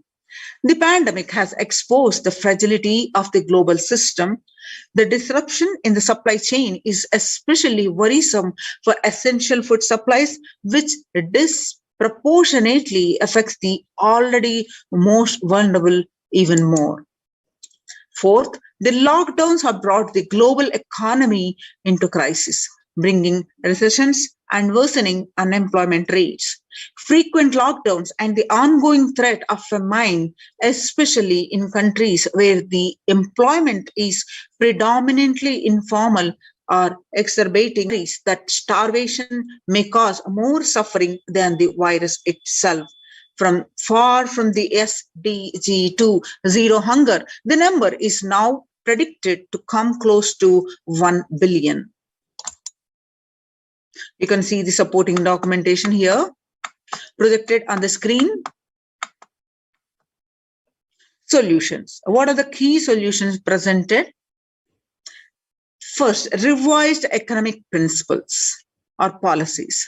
Human life is more precious and important than all economic principles or systems in totality, because all these concepts are legitimate only because of their utility value, which is to fundamentally make human life better.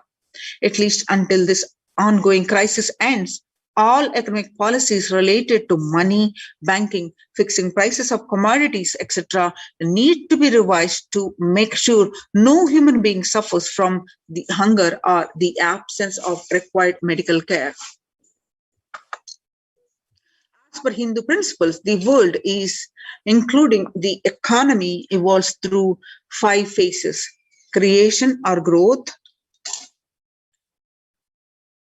sustenance or stagnation, recession or revitalization, reinvention, breakthrough. As per Hinduism, conventional economic growth is observed when best practices are applied diligently.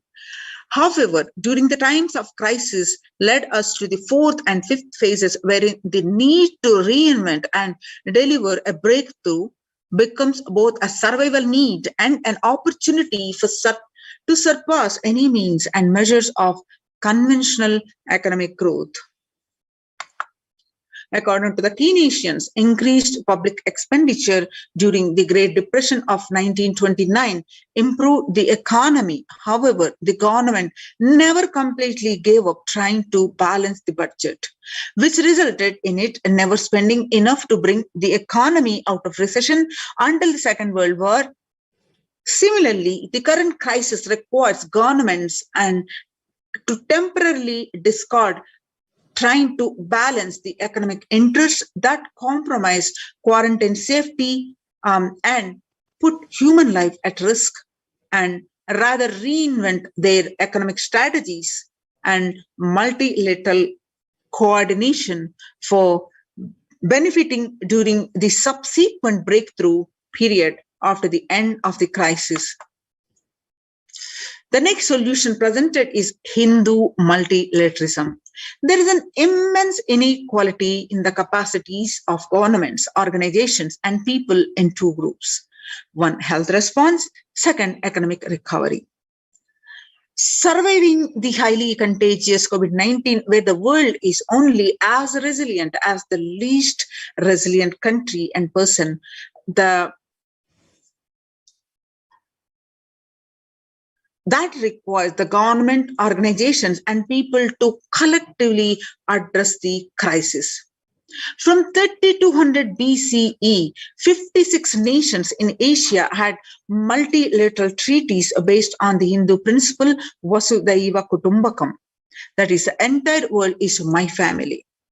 This is from Maha Upanishad, chapter 6, verse 71 to 73. You can see the supporting documentation here. The next solution presented is the provide sustainable community livings with the multi-layered quarantine. Home or self-quarantine is not a viable solution for a vast majority of people for either health, safety, or economic reasons. In Assam, home quarantine has been reported to be primary reason for a large number of deaths. In some places, governments have moved people out of home quarantine to COVID care centers. Other issues linked with quarantine, especially in small houses, are mental health problems, such as an increase in suicidal ideation, especially amongst the younger population. This requires a friendly quarantine setups which are self-sustained and sufficient in terms of food stock and supplies, recreation, employment, education, etc. In India, state governments have attempted to provide free and paid solutions which face various challenges related to hygiene, exorbitant pricing. Some facilities have seen challenges related to requests for private accommodation.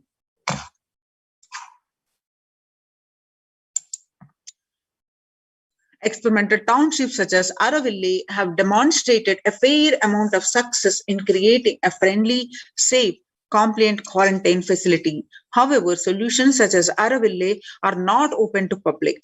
For 2 decades, the leader of the ASMT Hindu community, the Supreme Pontiff of Hinduism, Jagadguru Mahasannidhanam, His Divine Holiness Bhagwan Nithyananda Paramashivam, had been creating townships like Araville across more than 100 cities in several countries. Most of these townships, such as the ASMT Monastery India, Bangalore, have been open to offer multi-layer quarantine as a free public service with free food accommodation, free internet to work from home, and that is monastery. The ASMT community has seen a fair amount of success in these townships with 0 reported cases of COVID infection in the past 2 years and has already saved many lives. The Supreme Pontiff of Hinduism, Nithyananda Paramashivam, has urged citizens worldwide, especially from religious regions severely affected by the pandemic, to protect themselves as their topmost priority and avail these free quarantine facilities that the community has created, especially as the home quarantine has failed for many and is known to be a primary reason for a large number of deaths in many scenarios. The Supreme Pontiff of Hinduism, Nithyananda Paramashivam, has emphasized the need and urged the government worldwide to provide food, safety, medical care, shelter, and all survival needs to all human beings under their care with absolute multi-layer quarantine until the coronavirus is eliminated from planet Earth, including all different strains of the disease. You can see the supporting documentation here. The next is educate citizens on individual pandemic management. Unlike various pandemics, the current era provides active, real time about the fatalities. Underreporting may give a false hope, may make people reckless. Exaggerations in reporting can also make people reckless as they may feel eventual death due to a coronavirus is inevitable.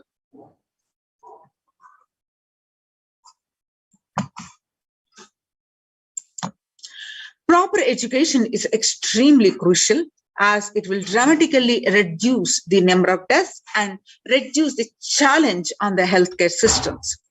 Alcohol-related deaths have hit a record high during this pandemic, and long post-lockdown liquor lines are some extremely worrisome issues regarding which people need to be educated. As a top priority, people need to be given confidence in their life and security about their future for them to stop behaving recklessly or fall into depression and commit suicide. The next solution presented is leveraging the best of different economic systems based on the charity, barter, and money. Ancient Hindu economic treatise by Paramashiva, the primordial Hindu divinity, describe three kinds of economic systems and their principles. First, for things that do not perish by sharing, such as education and knowledge, Paramashiva recommends that no fee be charged. For survival needs, such as food and healthcare, barter and charity are recommended. And for all other infrastructure development works, services and commodities, gold and conventional currency-based transactions are allowed. These systems are still in practice in the modern day, but grossly overlooked and not sufficiently studied with their close relation to mainstream economics. The World Health Organization and the GISAID provided early access to data regarding the virus. This is an example of an open knowledge-based economic policy where the crucial data about the virus was not monetized.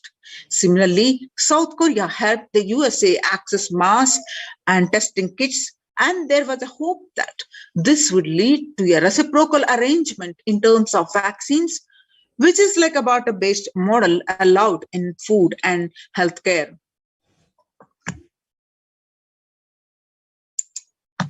Next solution presented is Hindu policies for food security, a highly effective concept for ensuring food security in ancient Hindu nations was that of food grain banks. These were prevalent until the 18th century. The elderly in villages would start food grain banks with the seed capital of grains collected by fundraising. If any person met with a crisis such as the crop failure, the food grain bank would lend him grains in exchange for an interest. The compound interest was prohibited in grain banks.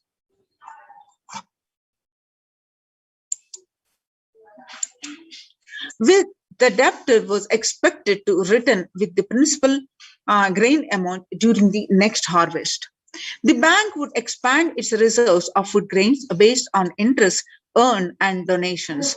At the time of severe crisis such as famine, and the entire village would be able to withdraw these grains.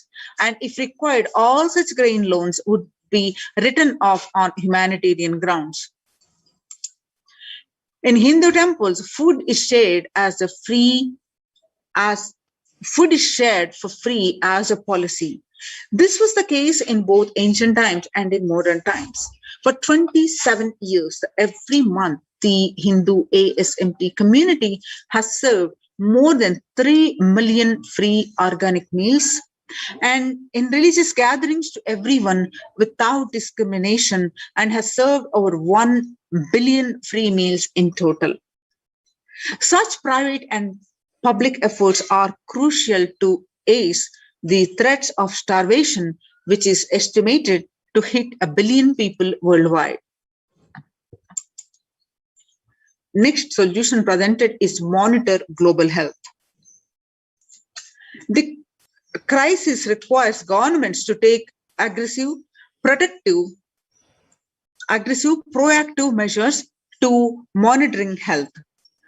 Smartphone applications are being used by the governments that are based on the health color code system that categorize individuals into 3 color groups based on their health status and travel history, and then determine whether they need to be quarantined. You can see the supporting documentation here. related concerns associated with these approaches. Some of these measures, such as agile daily reporting systems for accounting of newly suspected, diagnosed, and asymptomatic cases, number of deaths, and generating area-wise statistics have played an important role in proactively responding to curb the spread of the disease and are being considered for implementation by various countries. You can see the supporting documentation here. The next is the traditional medicine. In Hinduism, nature and planet Earth are respected as living divine mother energies capable of providing us with all our survival needs, food, medicines, etc. Though traditional medicines such as TCM and Ayurveda are effective in addressing COVID-related issues, a few years ago, a Nobel Prize was awarded for scientific work based on traditional medicine. The mainstream Western medicine has chosen to characterize Ayurveda as pseudoscience and TCM as unscientific. Such demeaning of traditional medicine systems have led nations to consider taking defensive unilateral decisions to protect their interest. Outright rejection of traditional medicine is not wise, and such policies should be revisited, especially as these medicine systems are time-tested and have kept people healthy for several generations. Kailas Union recommends governments worldwide to provide solutions like Kailasa's Hindu medicinal care, which includes completely free of charge services such as Ayurveda, Yoga, Siddha, Western medicines, and multi-layered quarantine for complementing their ongoing public health efforts. Intellectual Treaty for Pandemic Preparedness. The international multilateral negotiations and treaties should consider the multilateralism based on the spirit of Vasudhaiva Kutumbakam, that is, the entire world is my family.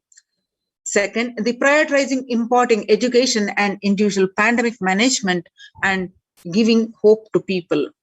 Third, the multilateral strategies and coordination for the pursuance of SDG 11, the sustainable cities and communities with additional emphasis on multi-layered quarantine. The waiver of patents on extremely essential vaccines and common global funding of vaccines. Next is everyone should be provided access to traditional healthcare systems that is free from policies that are prejudicial and discriminatory towards these systems.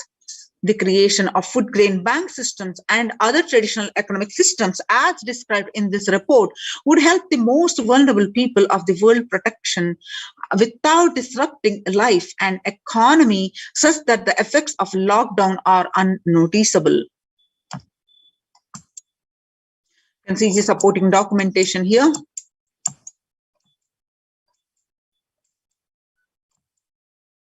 The sovereign order of Kailas are worldwide, inspired and guided by the vision of the Supreme Pontiff of Hinduism to save lives, a one-of-a-kind humanitarian charitable service massively mobilized to provide protection and preventive COVID care in this testing time of global meltdown. Through the initiative, Kailasa has been consistently supporting people through free food banks, that is Annadanam, free medical care, and many more services. The impact of mental disorders and lack of spiritual strength during a humanitarian crisis are often difficult to access and inflict lasting damage. To assuage this, Kailasa is offering spiritual programs, temple events, and spiritual healing online. So Kailasa's recommendations on COVID-19 and multilateralism will be presented at the United Nations General Assembly and Human Rights Council.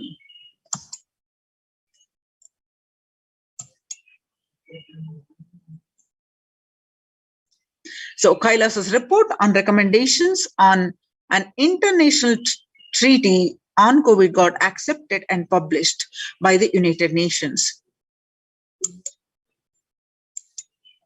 So join these COVID care protection centers which is now recognized by the United Nations. Register now through the link below, https://kailasa.org/Kailasa-care. A link again, https://kailasa, KAILASA.org/Kailasa-care, KAILASACARE. We'll be resuming. We'll move on to the next session, next segment of this program after a very short break.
Connecting with the divine with your eyes closed is meditation.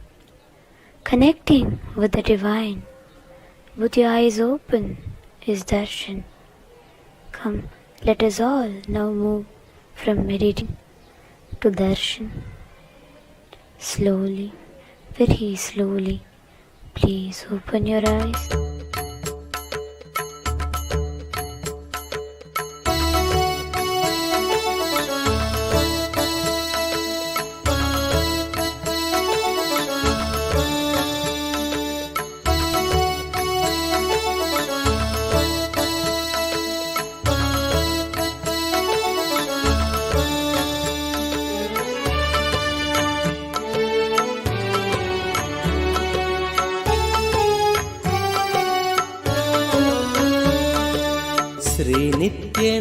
श्रीनित्यनन्दार्तबन्धो भस्मलिप्ताङ्गगाङ्गेय कारुण्यसिन्धो श्रीनित्यनन्दार्तबन्धो भस्मलिप्ताङ्गगाङ्गेय कारुण्यसिन्धो श्रीनित्यनन्दार्तबन्धो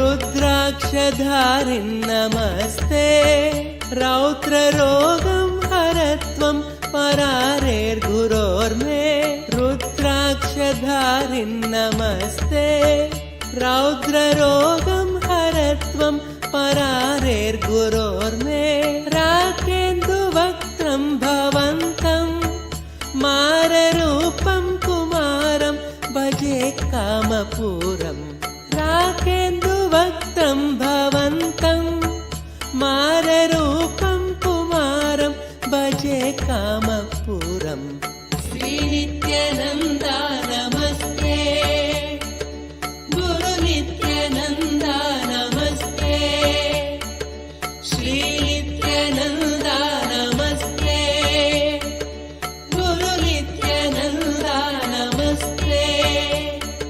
श्रीनित्यनन्दार्तबन्धो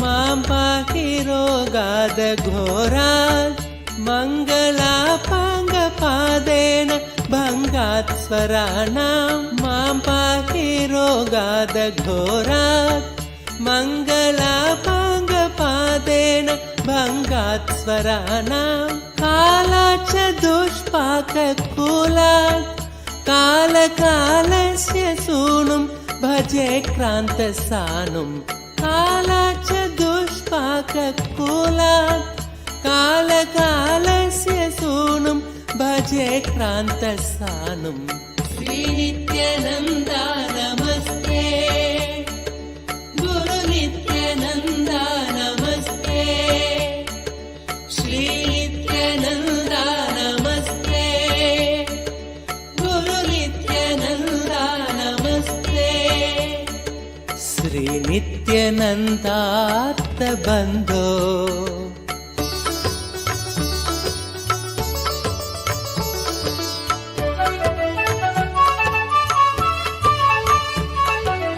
ब्रह्मादयो यस्य शिष्या ब्रह्मपुत्रा गिरौ यस्य सोपानभूता ब्रह्मादयो यस्य शिष्या ब्रह्मपुत्रा गिरौ यस्य सोपानभूता सैन्यं सुराक्ष्वापि सर्वे सामवेदादिगेयं भजे नित्यानन्दम् सैन्यं सुराक्ष्वापि सर्वे सामवेदादिगेयं भज नित्यानन्दम् श्रीनित्यानन्दा नमस्ते गुरुनित्यानन्दा नमस्ते श्रीनित्यानन्दा नमस्ते गुरुनित्यानन्दा नमस्ते श्रीनित्यानन्दात्तबन्धो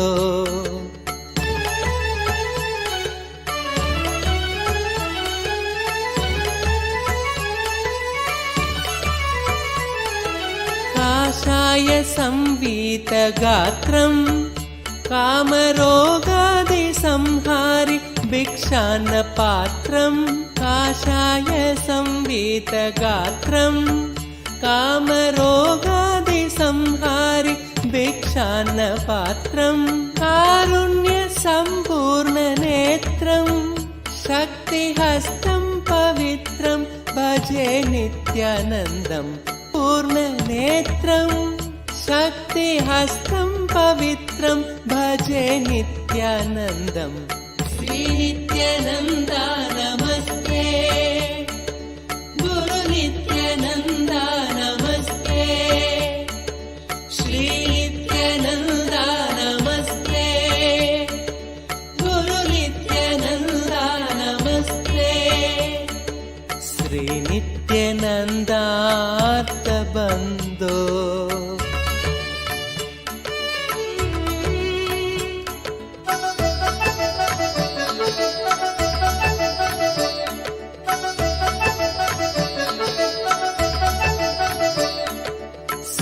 श्रीनित्यशैले वसन्तं साधुसङ्गस्य रोगान् सदा संहरन्तं श्रीनित्यशैले वसन्तं साधुसङ्गस्य रोगान् सदा संहरन्तम् ओङ्कारतत्त्वं वदन्तं शम्भुकर्णे हसन्तं भजेऽहं शिशुन्तम् ओङ्कारतत्त्वं वदन्तं शम्भुकर्णे हसन्तं भजेऽहं शिशुन्तम् श्रीनित्यानन्दा नमस्ते गुरुनित्यानन्दा नमस्ते श्रीनित्यानन्दा नमस्ते गुरुनित्यानन्दा नमस्ते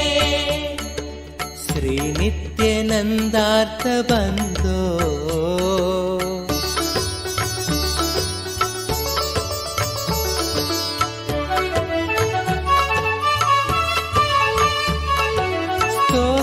कृतं चित्रचित्रं दीक्षितानन्दरामेण सर्वार्थ सिद्ध्यै स्तोत्रं कृतं चित्रचित्रम् दीक्षितानन्दरामेण सर्वार्थ सिद्ध्यै भक्त्या पठेत्यः प्रभाते देवदेव प्रसादात् लभेताश्च सिद्धिं भक्त्या पठेत्यः प्रभाते देवदेव प्रसादात् लभेताश्च सिद्धिं श्रीनित्यनन्दार्तबन्धो भस्मलिप्ताङ्गगाङ्गेय कारुण्य सिन्धु श्रीनित्यनन्दार्तबन्धो भस्मलिप्ताङ्गगाङ्गेय सिन्धु श्रीनित्यनन्दार्तबन्धो श्रीनित्यानन्दा नमस्ते गुरु नित्यानन्दा नमस्ते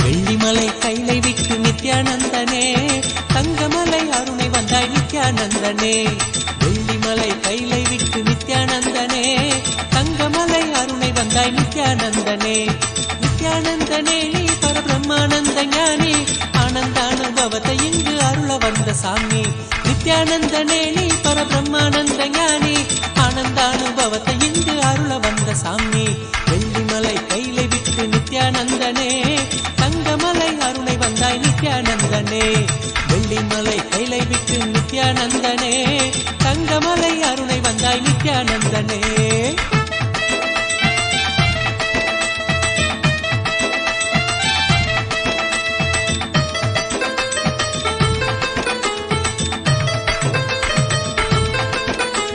சோனமலை வந்துதித்த நித்யானந்தனே சோனமலை வந்துதித்த நித்யானந்தனே ஒரு ஞான குரு ஆனவனே நித்யானந்தனே ஜீவன் சிவனாக மாற்றி அபியாத்மனோடு சேர்த்து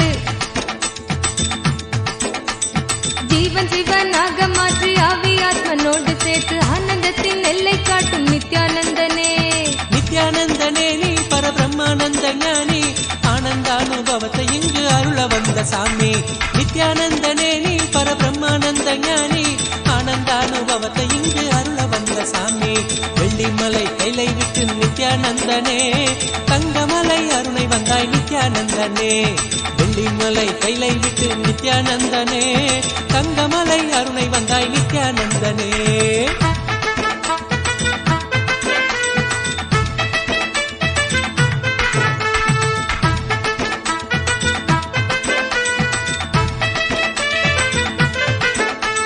ஞானமெனும் ஆனந்த தீபம் ஏற்றியே ஞானமெனும் ஆனந்த தீபம் ஏற்றியே எங்கள் வாழ்வில் இன்ப ஜோதியான நித்யானந்தனே அகந்த எச்ச காம குரோதம் அனைத்தும் இங்கு மாய்ந்து போக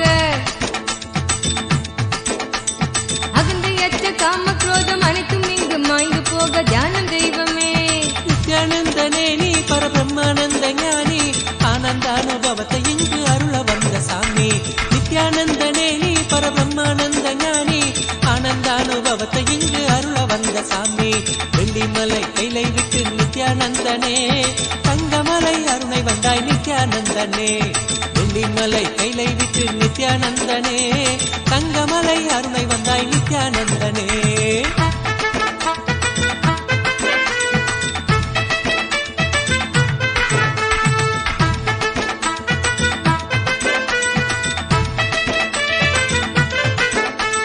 தாரணியின் அவல கோலம் நீக்குவதற்கே தாரணியின் அவல கோலம் நீக்குவதற்கே ஒரு தவத்தின் கோலம் பூண்டனையே நித்யானந்தனே நின் நாமந்தனை நாவிலேந்தி ஞான மார்க்கத்தினை பற்றி நின் நாமந்தனை நாவிலேந்தி ஞான மார்க்கத்தினை பற்றி வாழ்வில் பெரும் பேறு பெற்றோம் நித்யானந்தனே நித்யானந்தனே நீ பரபிரம்மானந்த ஞானி ஆனந்தானுபவத்தை இங்கு அருள வந்த சாமி நித்யானந்தனே நீ பரபிரம்மானந்த ஞானி ஆனந்தானுபவத்தை இங்கு அருள வந்த சாமி வெள்ளிமலை கைலை விட்டு நித்யானந்த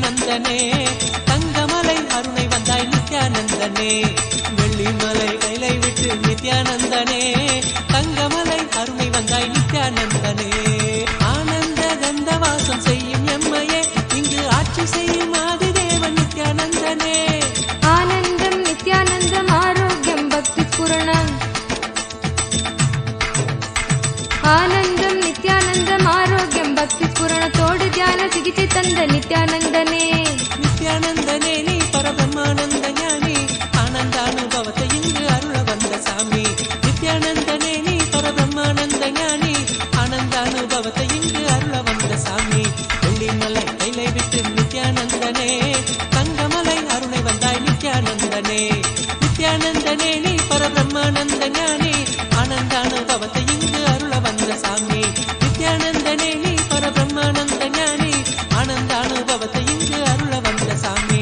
அகமாகி ஜெகமாலும் ஆதிசக்தி நீ நித்ய அவதாரமாய் வந்து வாழும் சக்தி நீ. வல்வினைகள் வீட்டிடவே கொண்ட துயர் மாய்த்திடவே,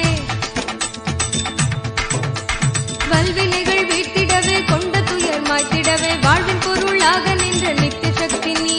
நித்யானந்தனே நீ பரபிரம்மானந்த ஞானி ஆனந்த அனுபவத்தை இங்கு அருள வந்த சாமி. நித்யானந்தனே நீ பரபிரம்மானந்த ஞானி ஆனந்த அனுபவத்தை இங்கு அருள வந்த சாமி. வெள்ளிமலை கைலை விட்டு நித்யானந்தனே தங்கமலை அருணை வந்தாய் நித்யானந்தனே. வெள்ளிமலை கைலை விட்டு நித்யானந்தனே தங்கமலை அருணை வந்தாய் நித்யானந்தனே. நித்யானந்தனே நீ பரபிரம்மானந்த ஞானி ஆனந்த அனுபவத்தை இங்கு அருள வந்த சாமி. நித்யானந்தனே நீ பரபிரம்மானந்த ஞானி ஆனந்த அனுபவத்தை இங்கு அருள வந்த சாமி.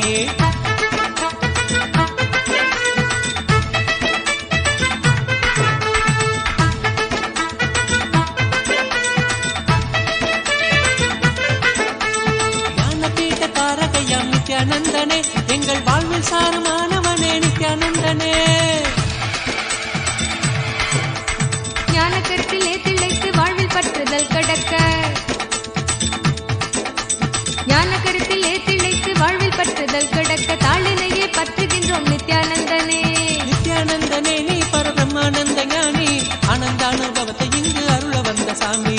நித்யானந்தனே நீ பரபிரம்மானந்த ஞானி ஆனந்த அனுபவத்தை இங்கு அருள வந்த சாமி. வெள்ளிமலை கைலை விட்டு நித்யானந்தனே தங்கமலை அருணை வந்தாய் நித்யானந்தனே. வெள்ளிமலை கைலை விட்டு நித்யானந்தனே தங்கமலை அருணை வந்தாய் நித்யானந்தனே. நித்யானந்தனே நீ பரபிரம்மானந்த ஞானி ஆனந்த அனுபவத்தை இங்கு அருள வந்த சாமி. நித்யானந்தனே நீ பரபிரம்மானந்த ஞானி ஆனந்த அனுபவத்தை இங்கு அருள வந்த சாமி. ஆனந்த அனுபவத்தை இங்கு அருள வந்த சாமி.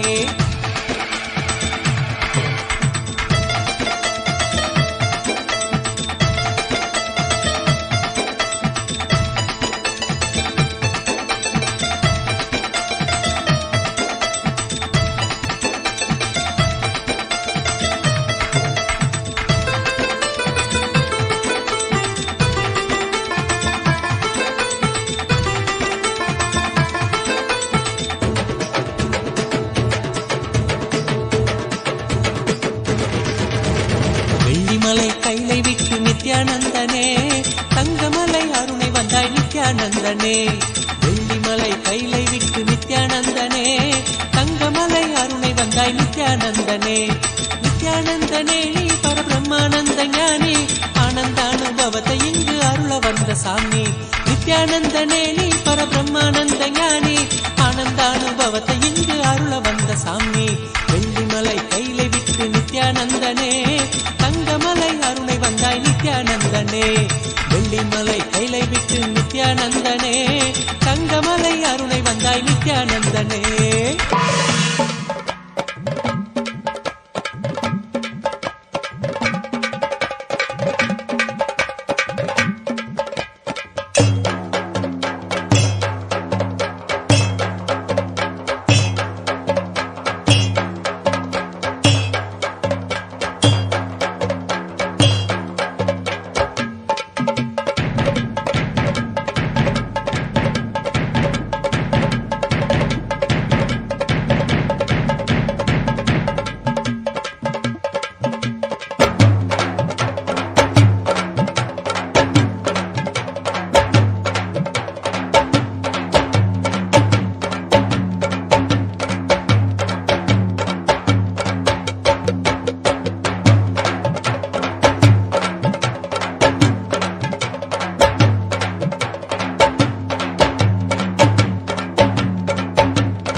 नित्यानन्देश्वर परमशिवसमारम्भाम् नित्यानन्देश्वरि परमशक्तिमध्यमाम् अस्मदाचार्यपर्यन्ताम्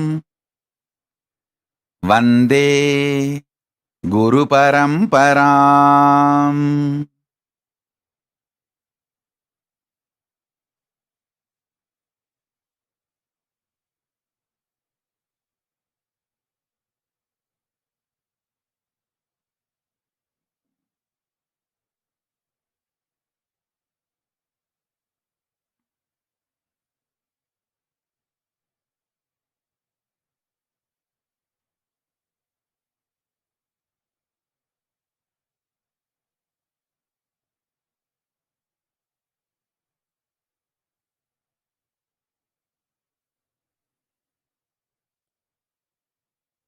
I welcome you all with my love and respect.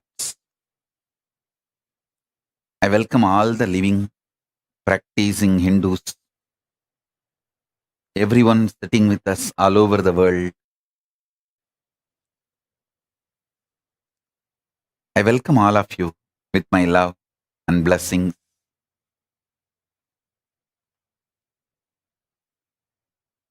Paramashiva's message directly from Kailasa.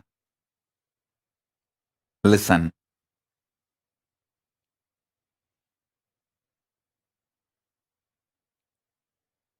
Conscious sovereignty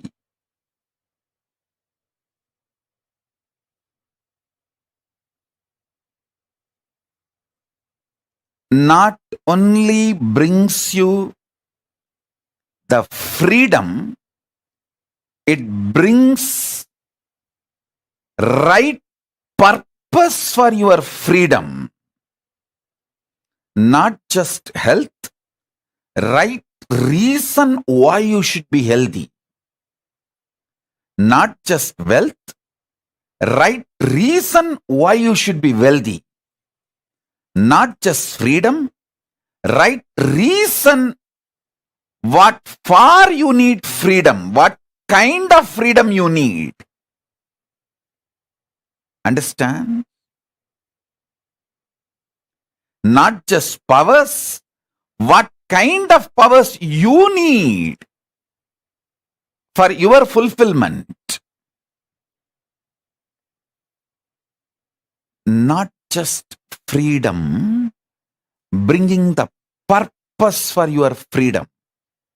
Not just bliss, bringing the purpose for your existence. I tell you, the beauty of conscious sovereignty is the moment you hear this truth, get initiated, your inner space expands to that level. You can never go back to the old past, same old personality or identity. You can never back to be same old.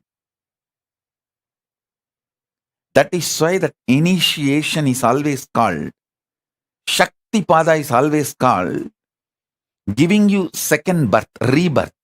Initiated one who got the Shakti Pada is called Dvija, reborn. Because once you receive Shakti Pada, you can never go back to the same old existence, same old identity. Once in a while you can have mood swing, that's your freedom. But you can never go back to be the same person. Listen.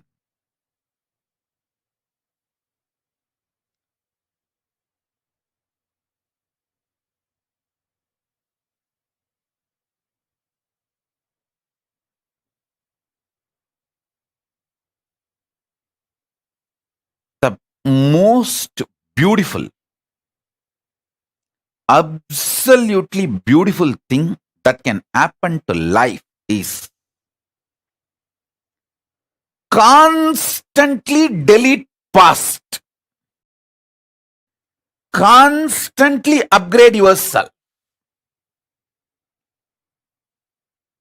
The more and more you get into a space where you cannot go back to your past, the more and more you will find higher way of existing,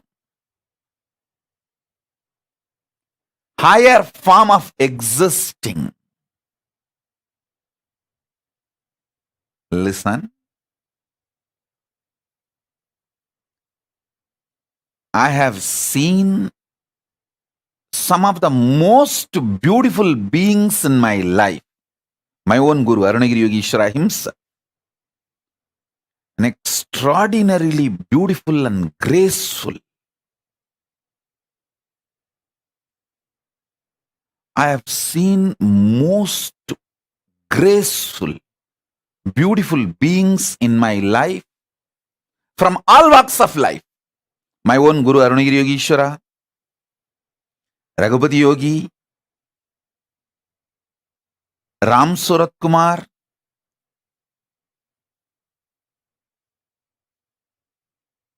at least all these names I uttered, they are all not bound by certain responsibility or organization or organized living.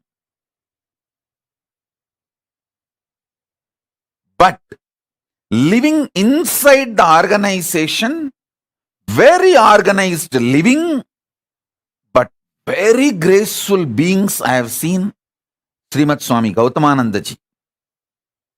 He is still alive. If you are in Chennai or Tamil Nadu, never miss having his darshan. He lives in Chennai, Mailapur, Ramakrishna Mat. Tiruchi Swami, Kailashashram. Of course, Tiruchi Swami is not in the body. He has attained Jiva Samadhi.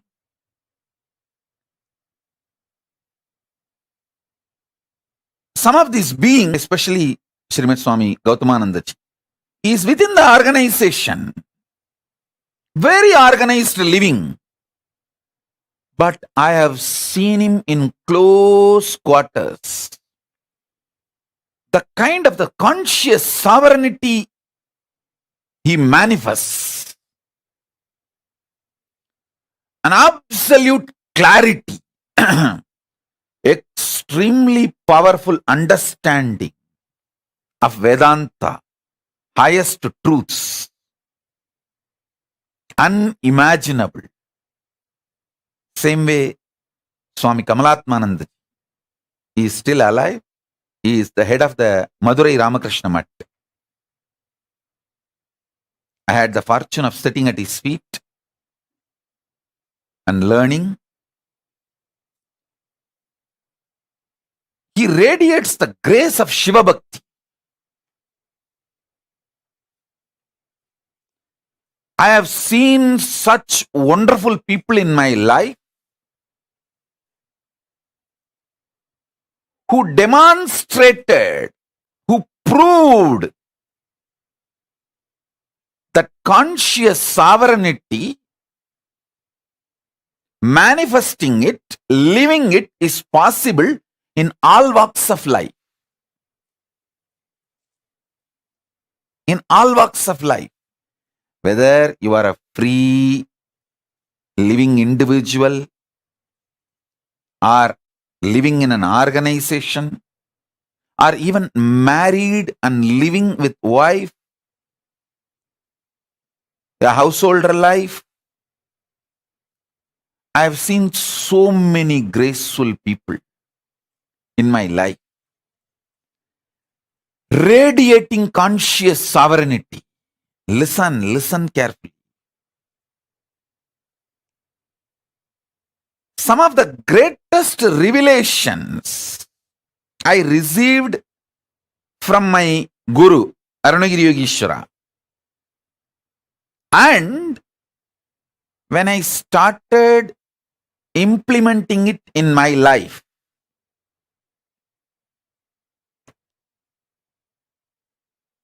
And when I started teaching, and when my disciples who are initiated by me, when they started implementing in their life, and when they came back and gave me the feedback, the right, wrong, good, bad, success, failure,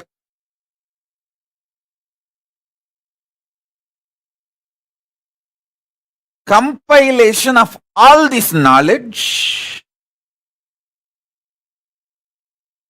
the essence of all this I am sharing with you all. So listen, understand. Three things I wanted to convey. Conscious sovereignty brings not just health for the way you want to live your life.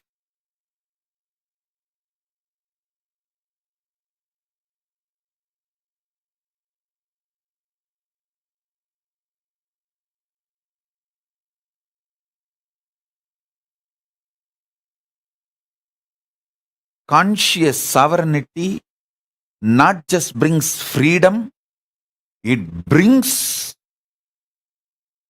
freedom with a purpose. For example,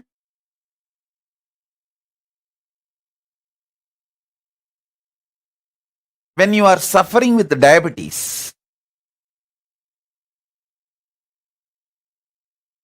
eating sugar is not freedom, it is a suicide. You can't say, oh, can't I even have a freedom to eat sugar?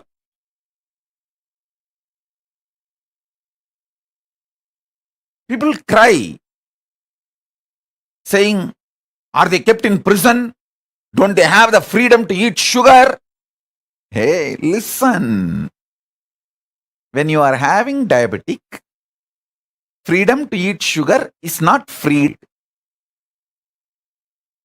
Freedom to have the food for your health in a tasty way is freedom.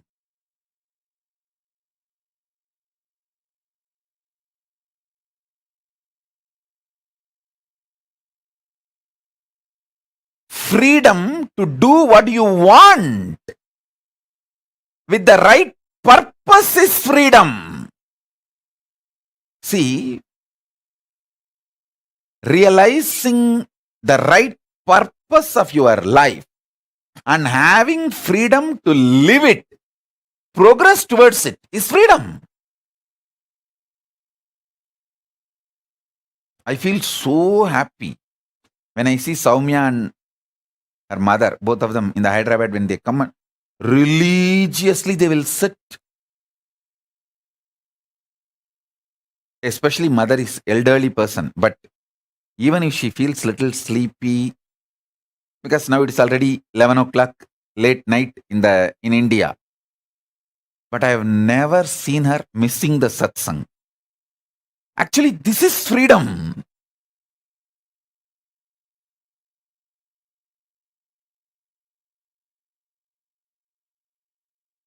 Even some of the Adinavasis are not that regular. They try to crib, saying, oh, are we put in jail or what? Anytime the satsang, we will have to come and sit or what? 11 o'clock, are we not having freedom to sleep? Hey, when there is a satsang going on, if you have all the infrastructure and you are freed from all other work or responsibility to attend the satsang is the real freedom.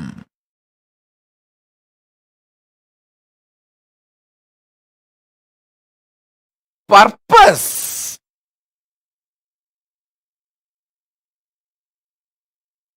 Understand?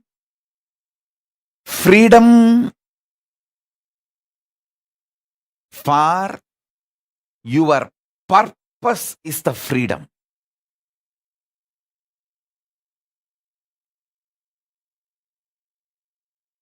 Health for your purpose is health.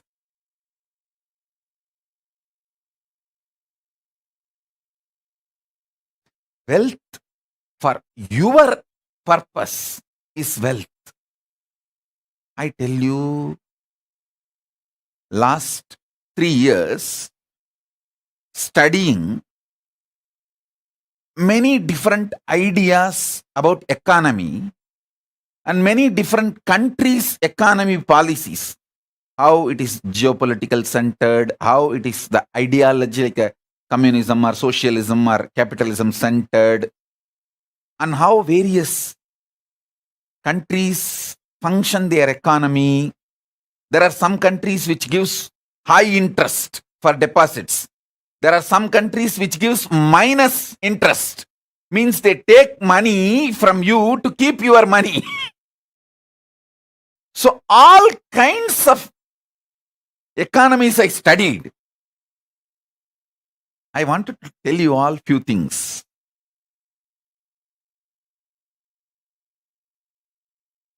It is actually knowing your higher purpose, conscious sovereignty makes you really wealthy. I tell you, still planet Earth functions based on Varnashrama Dharma. Cosmos functions on Varnashrama Dharma. After studying so many countries' economical policies, how the economies are kept alive, to come up with a right economical policy closest to Vedagamas. See, I wanted to implement the Veda Agamas as it is, map it as it is.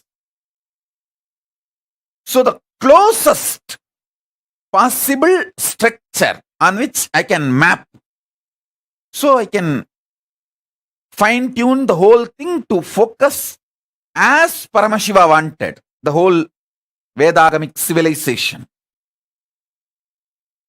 So I have spent huge resources, energy, time, ultimately Paramashiva's blessings and samadhi and revelations he gives in samadhi. With everything I thoroughly analyzed, I came to the realization, planet Earth runs based on Varnashrama Dharma. Wherever Vaishyas exist with their Vaishya Dharma, that nations become wealthy.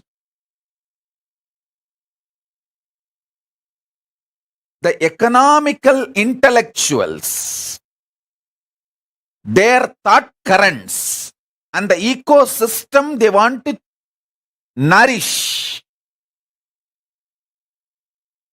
I am studying the Japanese economical intellectuals and the ecosystem they are nourishing. The US economical intellectuals and the ecosystem they are nourishing. The Indian economical intellectuals and the ecosystem they are nourishing. All this I studied. Finally, I realized, I could see clearly what exactly Paramashiva revealed in Vedas and Agamas and penned down in Dharmashastras. That exact Varnashrama Dharma is the most successful strategy for life. I was studying elaborately.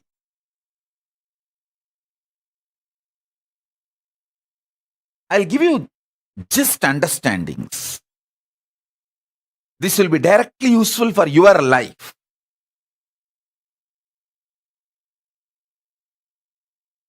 There are many countries which attract the investments which is not needed for them those investments become load on them, and then they try to lend with less interest rate just to rotate that money and keep that money circulating because they don't know what to do.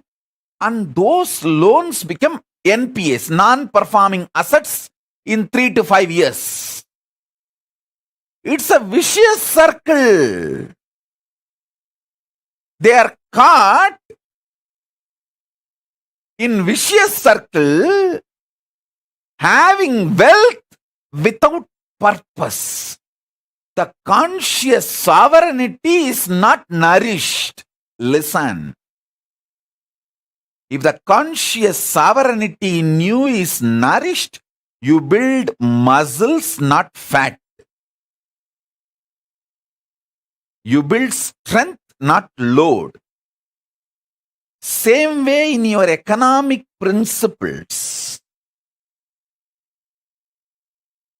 I am not saying money is bad. Be very clear.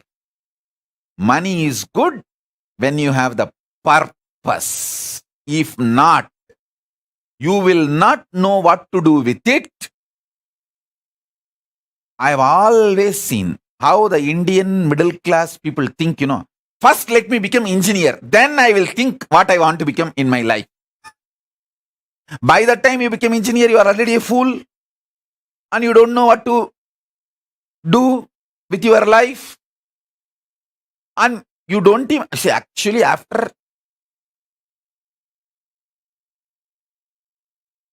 completely dampening you with the dumbest ideas and all outdated machineries which can be seen only in museum. Only those machines you will see in your workshops when you study engineering. The great museum pieces. Only after all this is done, the certificate engineer is given to you. So by the time you absolutely develop the mentality of extremely non-involving and lazy, and your expectation, just because you are here, the society should serve you. That mentality is the source of all corruption you find anywhere in the world. Anywhere in the world.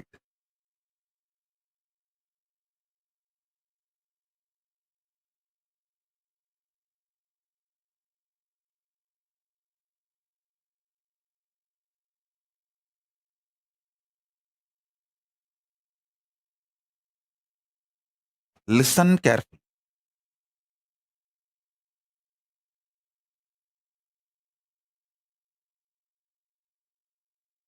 Many times, just like Indian middle class mind thinks, oh, let me become first engineer, then I'll think what I want to become, what I want to do in my life. Same way, you guys think, let me first just acquire money, then I will do what I want to do with that money. No. First, have conscious sovereignty. The society has become such now, none of you are in poverty and none of you are going to die without food. The moment you found your basic needs, food, shelter, clothes, focus on conscious sovereignty, realizing the core purpose of your existence. That will tell you the purpose for which you want wealth. So when you start working for wealth itself, you will continue to fulfill the purpose. So your life itself will be a joy. Your path and goal will be one and the same. You will be enjoying the very path, not waiting for the goal to celebrate your life. The path itself becomes celebration. I tell you, person who made path itself as a celebration lives in eternal vacation. See, I live in eternal vacation.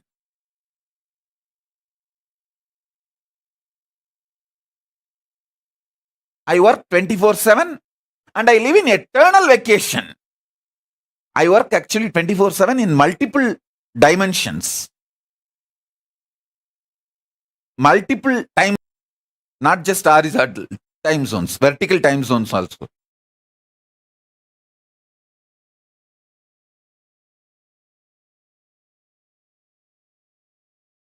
Understand,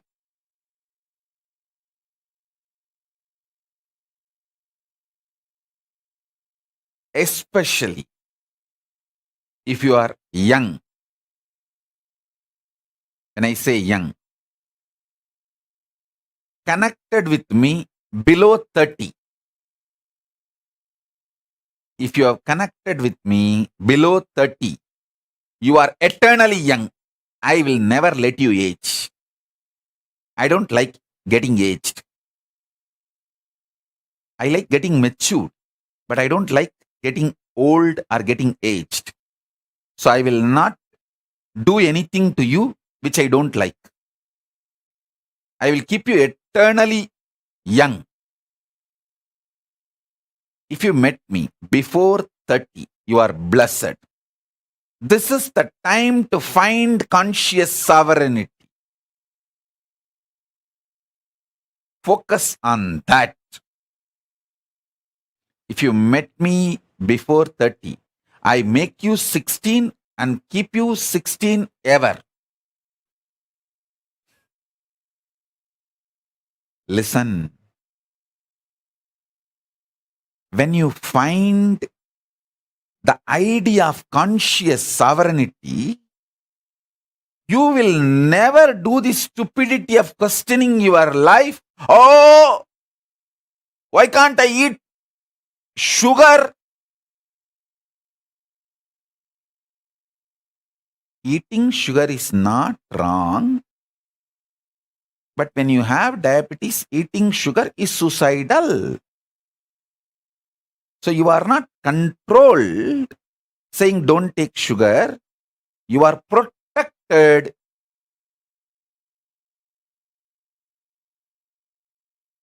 With the understanding, taking sugar is suicidal when you are diabetic. Even otherwise, taking sugar is not good for health. That is separate. I am telling you, listen. People think, let me find wealth, then I'll decide what I want to do. Hey, by the time you find wealth, you abused you and built a wrong mental setup. When will you break that? That breaking that becomes a big headache.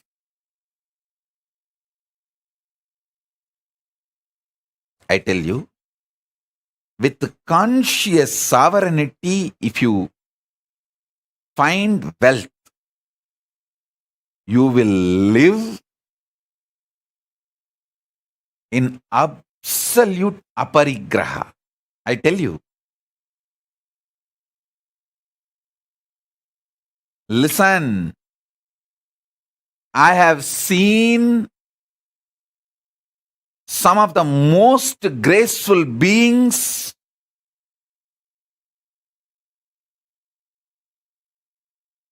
demonstrating minimalist lifestyle, literally having the amount of wealth equivalent to kings. Whether Tiruchiswami is the founder and head of the Kailasasha Mahasamsthana in Bangalore, which has branches all over India. He built a beautiful Devi temple, which is literally now golden temple. The whole Garbhagriha, Vimanam is golden and Garbhamandir is golden. He literally built a golden temple for Devi. and the amount of wealth around him and the minimalist life he lived. He had everything, including golden throne, crown, jewels, everything.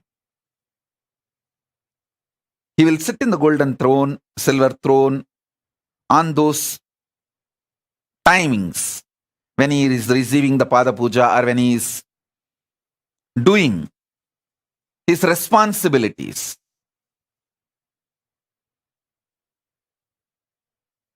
But in his personal life, he will not take one more extra betel leaf from his own garden. He will not waste one betel leaf from his own garden. And he will not get the third set of dress for his personal room. I asked him once, Swami, it is all for you. Why can't we have the few more sets of dress? He told in Tamil, hey, சிம்மாசனம் கொடை சப்பரம் சாமரம் எல்லாம் நமக்கு வேலை, உரிமை இல்லை, உடமை இல்லை. Means the palki, all the umbrella, paraphernalia, throne, all that is our job, responsibility. Neither right, means neither we are the owners, nor it is ours. Listen.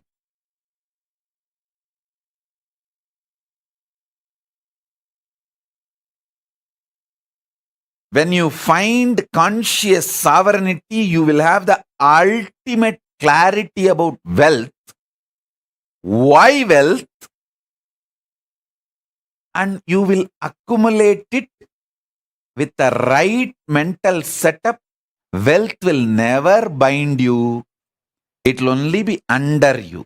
It can never imbalance you or delude you, make you behave, think unscientifically. Listen. Wealth is one of the drug. Can make you think irrationally and unscientifically. When the greed for wealth enters, you commit crimes which will not allow end of the day for you to enjoy the wealth, even if you acquire.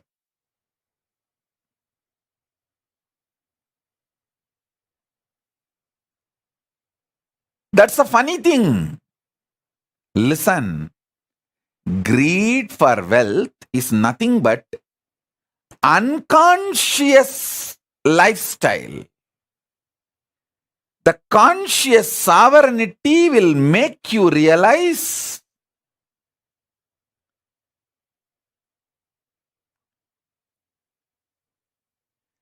purpose of everything, purpose of health, purpose of wealth. See, what is the purpose of my health? I should be able to sit in Padmasana for any number of hours I want to sit, and my brain should be fresh, alive, to download the Akashic records and radiate it, share it with you all. That's all is the purpose of my health. So because I know the purpose, I keep myself healthy for that purpose. Over.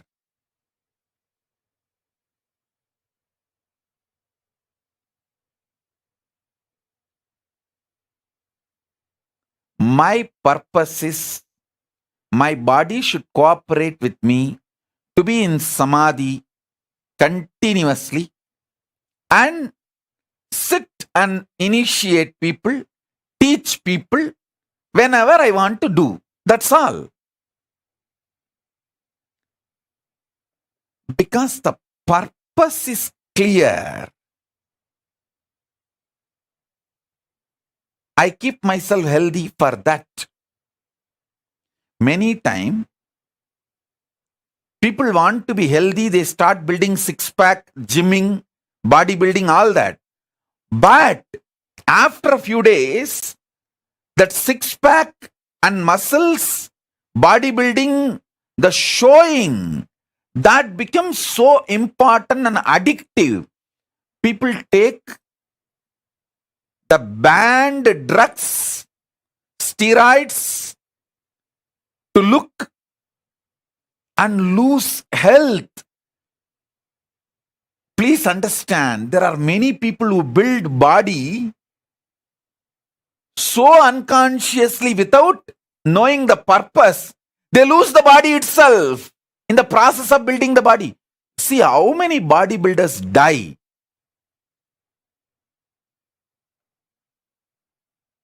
By taking the wrong drugs, steroids to show. I tell you, same way, wealth.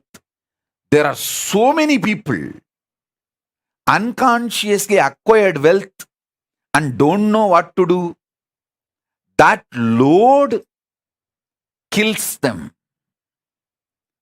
Our people around them exploit them, bind them, destroy their life, and life is lost.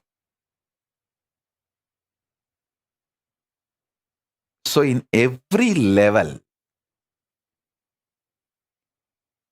conscious sovereignty is the first truth you should start experiencing. This should be your priority. Understand? Not just wealth, purpose of wealth. Not just health, purpose of health. Not just living unconsciously, purpose why you exist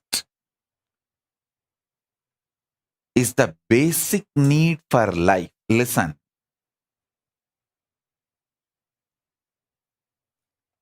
Delusion is suicidal.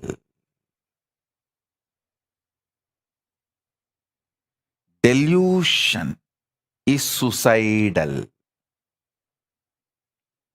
In every level, delusion is suicidal. I have seen people, the most graceful people,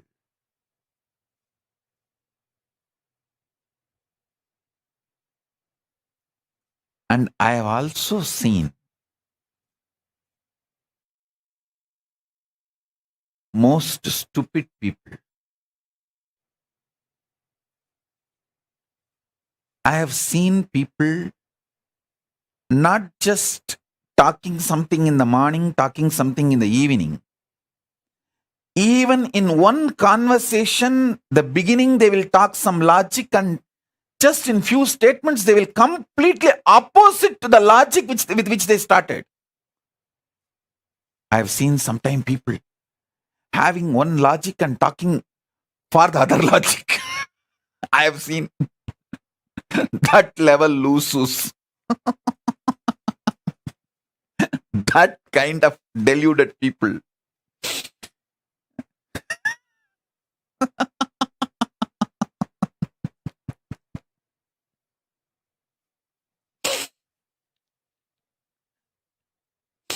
Those are the moments I feel compassionate for myself.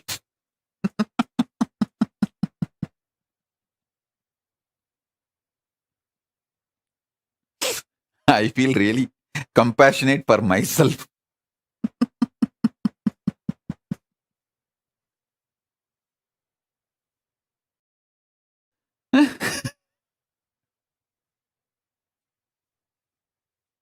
I think now everyone feels, is this me? Is this me? Is this me Swamiji is talking about? Is Swamiji thinking of me and telling this statement? Is Swamiji thinking of me and telling this statement? Anyhow, listen. I have seen all kinds of people. With my experience, I wanted you to know time spent on understanding conscious sovereignty is the best time spent. Understand? Listen.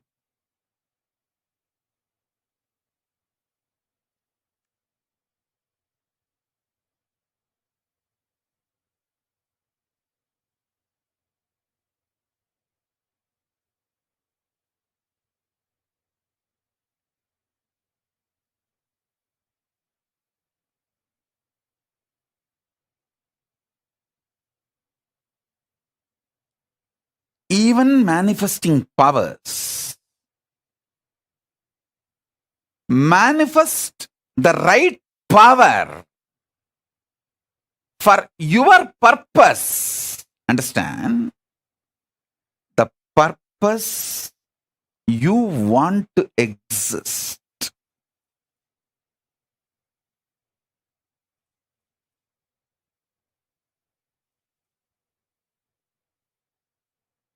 I tell you, if you find sovereignty, you will just feel eternally young. See, finding conscious sovereignty is not some difficult. You just need to know the larger purpose of your existence. Just be scientific, logical, rational to your higher purpose, larger purpose. Stop the shitty idea of you have only one life. That is the biggest shit dumped on you. You have been brainwashed with unwashable shit called you have only one life. Drop that shit. Your consciousness, assuming bodies after bodies, till you achieve your absolute conscious sovereignty. These are fundamental cosmic truths.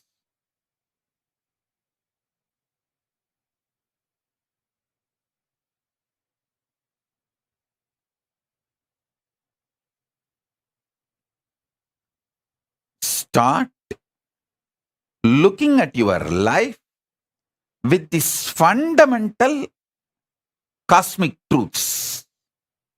Understand?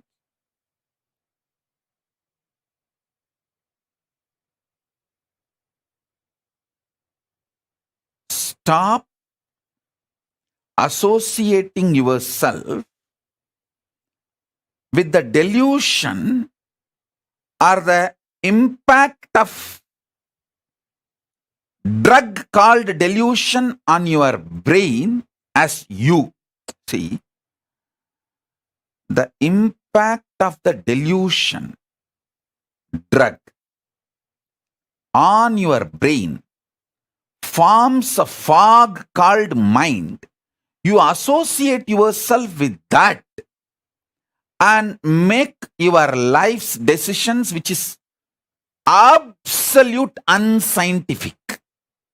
Listen, absolute unscientific. Understand that. Just listen. Be scientifically scientific, logically logical, rationally rational. As I said just now, Tiruchi Swamigal or Swami Gautamanandaji, the wealth around them is much more than kings will have. but they lived such absolute minimalist lifestyle because they know the purpose of wealth. I learned exactly that from my gurus.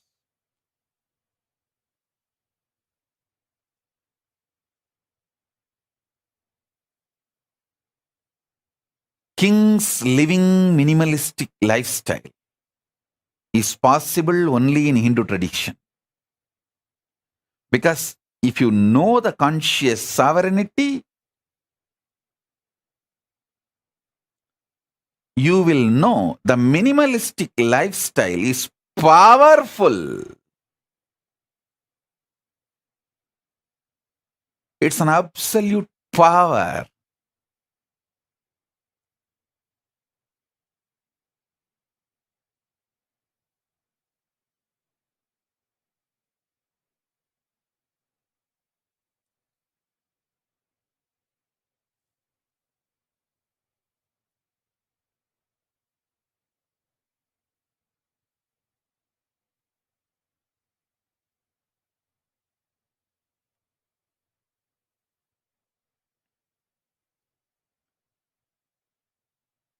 This whole Chaturmasya, I name it as conscious sovereignty Chaturmasya.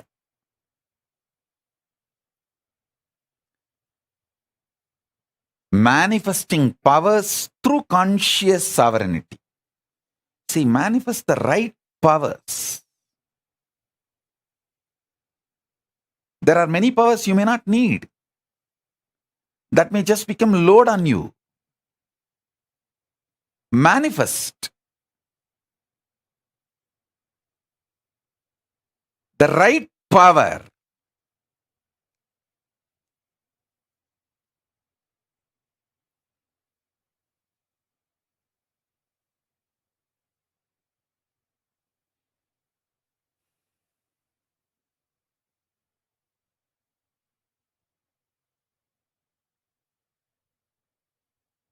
Especially manifest powers by breaking the prenatal patterns called karma and postnatal karma called patterns. Break and manifest powers. You will know exactly what kind of powers you need. If you are addicted to food pattern, break them. Then you will see the Nirahara manifest as a power, and not only you become healthy and you are free from addictions, you live long. Listen. If you are addicted to food patterns, I have a great news for you. Break those addictions through proper Nirahara Samyama step by step and manifest powers. You will see not only you become healthy, you will live long. Because anything which addicts you, binds you, that pattern shows you the secret key for the powers you need to manifest. If you are greedy, bound by greed, deluded by greed, doesn't want to take responsibility, but you want everything, start practicing minimalistic lifestyle. You will manifest so much wealth and you will enjoy the wealth, not wealth will be enjoying you. I tell you, many people just do watchman job, night watchman job, without sleeping, protecting their wealth. So they are not using the wealth, wealth is using them. People who are not aware, worries about wealth, they are not enjoying the wealth, wealth is enjoying them. Like first few days, you enjoy, you smoke. Then cigarette smokes you. Understand what I am trying to tell you.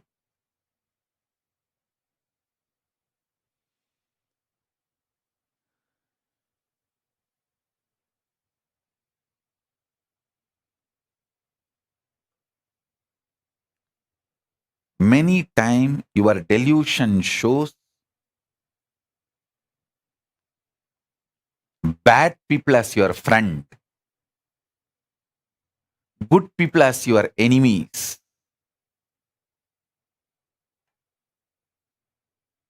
The pressure of hormones, chemicals, frustrations inside you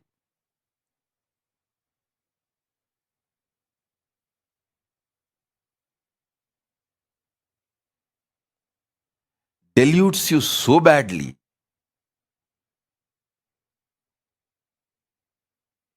Conscious sovereignty is the only solution.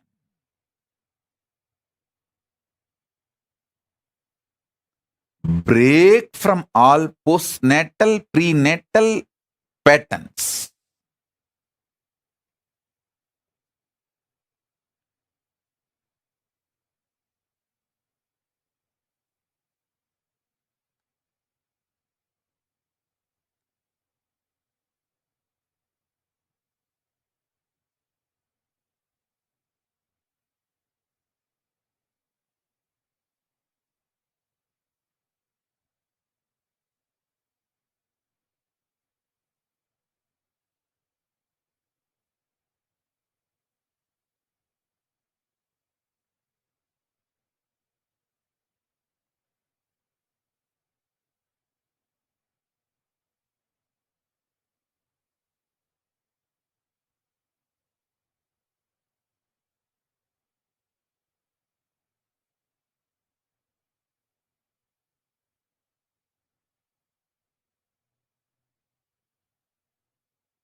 List all the prenatal, postnatal patterns and karmas binding you. Those patterns hold the secret key. What powers you should manifest and what kind of powers is right for you.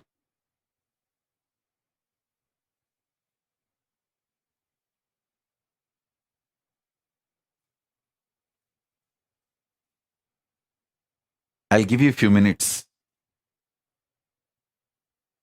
I'll give you Shaktipada and be here with you all to help you all to identify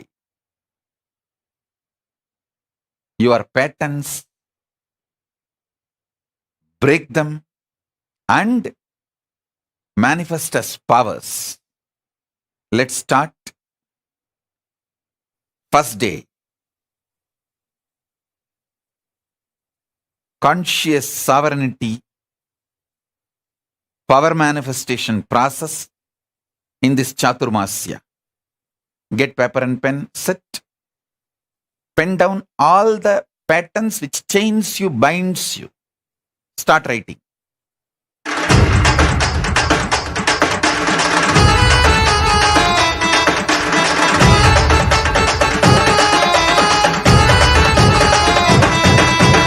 அண்ணாமலையில் பிறந்தான் புவி எண்ணாத யோகமை கொண்டிட நித்யன் ஈரேழு லோகத்திற்கிட்டா ஈசன் முக்தி நெறி அருளவே நித்யனாய் ஊரகிற்கு வந்தம்மை ஆட்கொள்ள தேவர்களை காத்திட வைத்தான் தாயாய் பேரருள் புரிய உடல் ரோமம் சிலிர்த்திட நித்யனாய் வந்து அண்ணாமலையில் பிறந்தான் புவி எண்ணாத யோகமை கொண்டிட நித்யன் ஈரேழு லோகத்திற்கிட்டா ஈசன் முக்தி நெறி அருளவே நித்யனாய் அண்ணாமலையில் பிறந்தார் திருவண்ண அண்ணாமலையில் பிறந்தார்.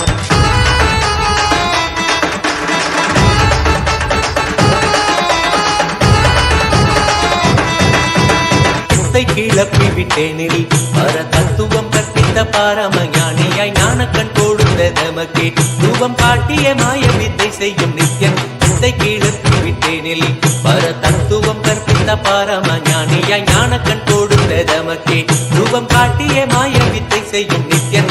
அண்ணாமலையில் பிறந்தான் புவி எண்ணாத யோகமை கொண்டிட நித்யன். ஈரேழு லோகத்தில் கேட்டார் ஈசன் முக்தி நேரி அருளவே நித்யனாய்.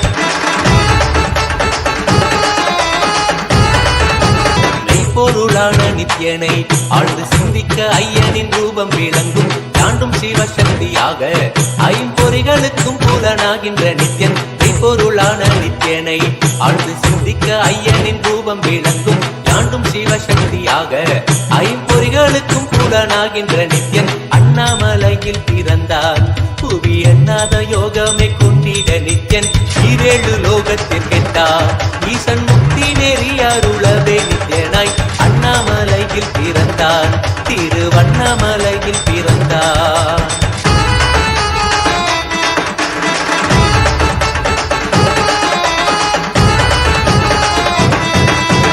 உள்ளும் புறமும் இருந்து உயிர் பக்குவமாக்கிடும் பரமனாம் நித்யன். ஞானப்பாடி தங்கள் ஏழும் கொண்ட ஞானமும் ஆகியே ஆண்டிடும் நித்யன். உள்ளும் புறமும் இருந்து உயிர் பக்குவமாக்கிடும் பரமனாம் நித்யன். ஞானப்பாடி தங்கள் ஏழும் கொண்ட ஞானமும் ஆகியே ஆண்டிடும் நித்யன். அண்ணாமலையில் பிறந்தார் புவி எண்ணாத யோகமை கொண்டிட நித்யன். ஈரேழு லோகத்தில் கேட்டார் ஈசன் முக்தி நேரி அருளவே நித்யனாய். அண்ணாமலையில் பிறந்தார் நித்யன். அண்ணாமலையில் பிறந்தார்.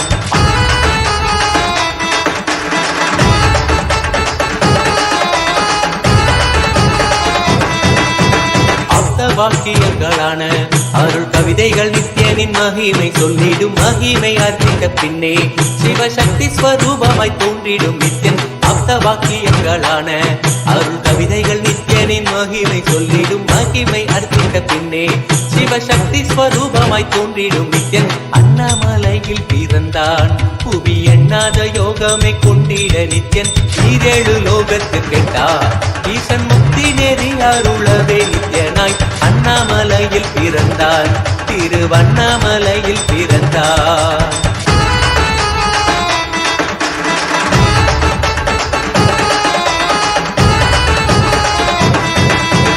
புண்ணிய கேத்திரம் தனிலே நித்யன் உன்னத நீலை மூலத்தில் வருமே.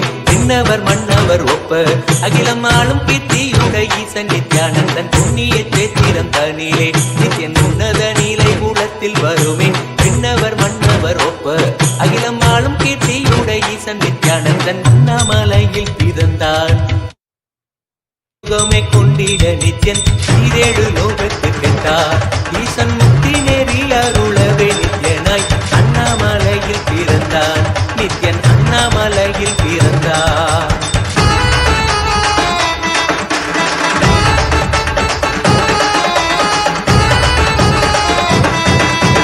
உப்புரி நூலை தரித்தவன் ஐயன் வேதியன் வெந்நீர் பூசிய நித்யன். அண்டத்தின் மூலம் காரணன் முடிவற்ற ஆனந்தத்தை கொண்டருள்வான். உப்புரி நூலை தரித்தவன் ஐயன் வேதியன் வெந்நீர் பூசிய நித்யன்.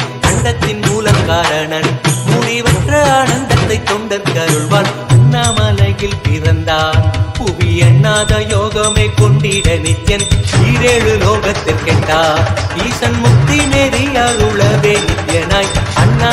நித்யன் அண்ணாமலையில் பிறந்தார்.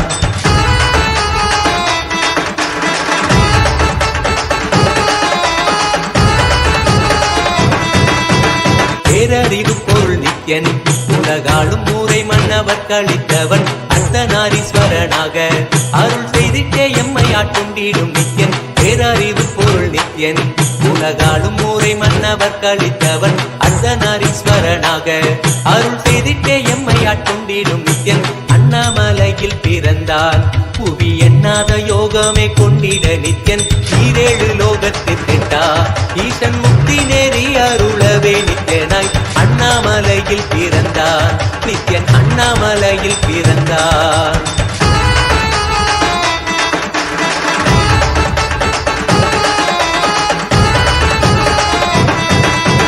பிறவி பிறவியாய் தேவர்கள் பரம்பொருளான பரமனையை தேட ஈசன் பிறவாமல் ஆட்கொண்டு எம்மை ஒரு தத்துவம் தன்னை உரைத்திட நித்யனாய். பிறவி பிறவியாய் தேவர்கள் பரம்பொருளான பரமனையை தேட ஈசன் பிறவாமல் ஆட்கொண்டு எம்மை ஒரு தத்துவம் தன்னை உரைத்திட நித்யனாய். அண்ணாமலையில் பிறந்தான் புவி எண்ணாத யோகமே கொண்டிட நித்யன் ஈரேழு லோகத்திற்கெட்டார் ஈசன் முக்தி நெறி அருளவே நித்யனாய். அண்ணாமலையில் பிறந்தான் திருவண்ணாமலையில் பிறந்தான்.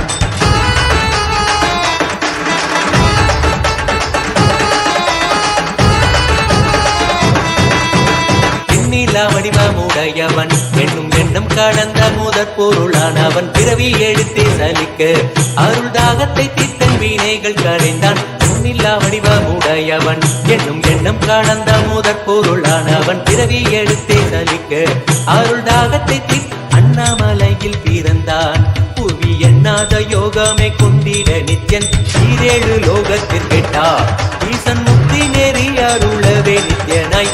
அண்ணாமலையில் பிறந்தான் நித்யன் அண்ணாமலையில் பிறந்தான்.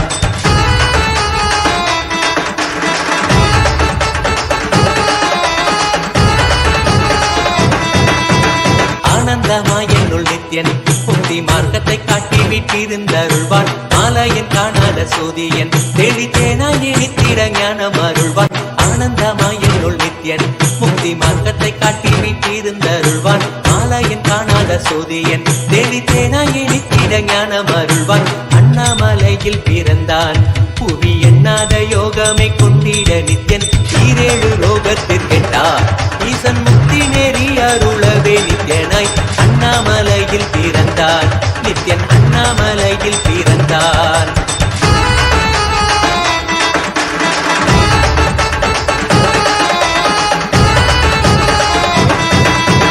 வெற்றி குதிரை எதியே அடியார்கள் கூரைகளை ஏற்கின்ற நித்யன் சூழும் உறவினரோடு வந்த பாசந்தானை யாரு தேயம்மை காப்பான். வெற்றி குதிரை எதியே அடியார்கள் கூரைகளை ஏற்கின்ற நித்யன் சூழும் உறவினரோடு வந்த பாசம் தானை யாரு தேயம்மை காப்பான். அண்ணாமலையில் பிறந்தான் புவி எண்ணாத யோகமே கொண்டிட நித்யன் ஈரேழு லோகத்திற்கெட்டார் ஈசன் முக்தி நெறி அருளவே நித்யனாய். அண்ணாமலையில் பிறந்தான் நித்யன் அண்ணாமலையில் பிறந்தான்.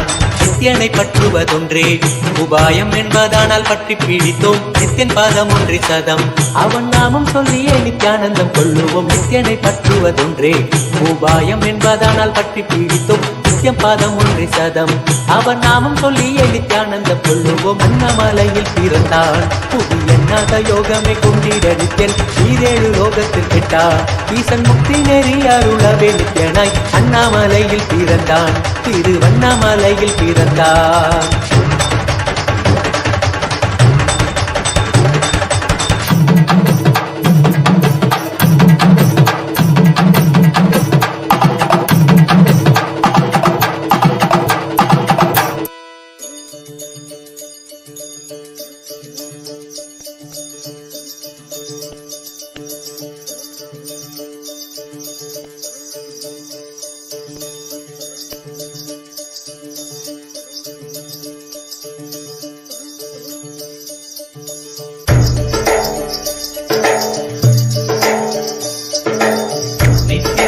நித்யானந்தா நித்ய ஞான நித்யானந்தா ஞான திங்கள் நித்யானந்தா நித்யானந்தா நித்ய திங்கள் நித்யானந்தா நித்ய ஞான நித்யானந்தா ஞான திங்கள் நித்யானந்தா நித்யானந்தா நித்ய திங்கள் நித்யானந்தா நித்ய ஞான நித்யானந்தா ஞானதானே நித்ய திங்கள் நித்யானந்தா நித்ய ஞான நித்யானந்தா ஞான திங்கள் நித்யானந்தானே நித்யானந்தனே நித்யானந்தா சத்யவேதனே நித்யானந்தா வேத ரூபனே நித்யானந்தனே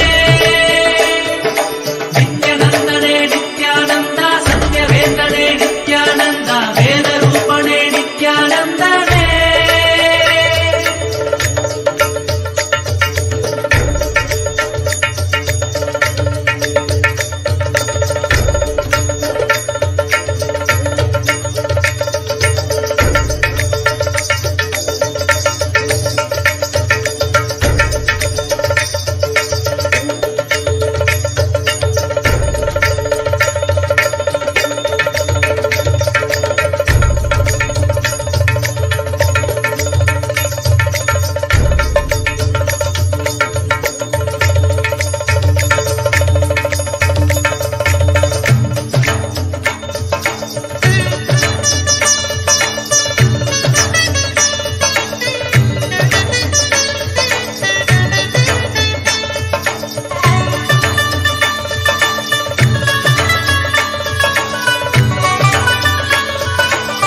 ನಿತ್ಯಾನಂದ ನಿತ್ಯ ಧ್ಯಾನ ನಿತ್ಯಾನಂದ ಧ್ಯಾನ ತಿಂಗಳ ನಿತ್ಯಾನಂದ ನಿತ್ಯಾನಂದ ನಿತ್ಯ ತಿಂಗಳ ನಿತ್ಯಾನಂದ ನಿತ್ಯ ಧ್ಯಾನ ನಿತ್ಯಾನಂದ ಧ್ಯಾನ ತಿಂಗಳ ನಿತ್ಯಾನಂದ ನಿತ್ಯಾನಂದ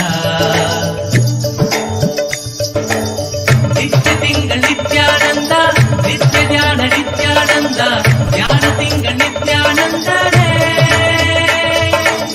ನಿತ್ಯ ತಿಂಗಳ ನಿತ್ಯಾನಂದ ನಿತ್ಯ ಧ್ಯಾನ ನಿತ್ಯಾನಂದ ಧ್ಯಾನ ತಿಂಗಳ ನಿತ್ಯಾನಂದನೇ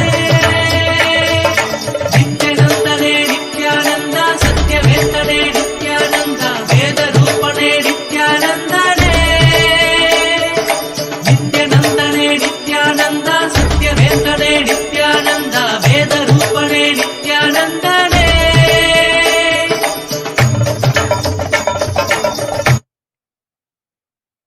Bless you all as a living, complete manifestation, as a living Purnavatara of Paramashiva. I bless you all. Let's all radiate with integrity, collective integrity, authenticity, responsibility, enriching, causing, living Paramadvaitam, Shuddhadvaita Saivam, the state, space, being, powers, superconsciousness and Kailasa of Paramashiva, Paramashivoham, Om Nithyananda Paramashivoham, the eternal bliss Nithyananda. Thank you. Be blissful.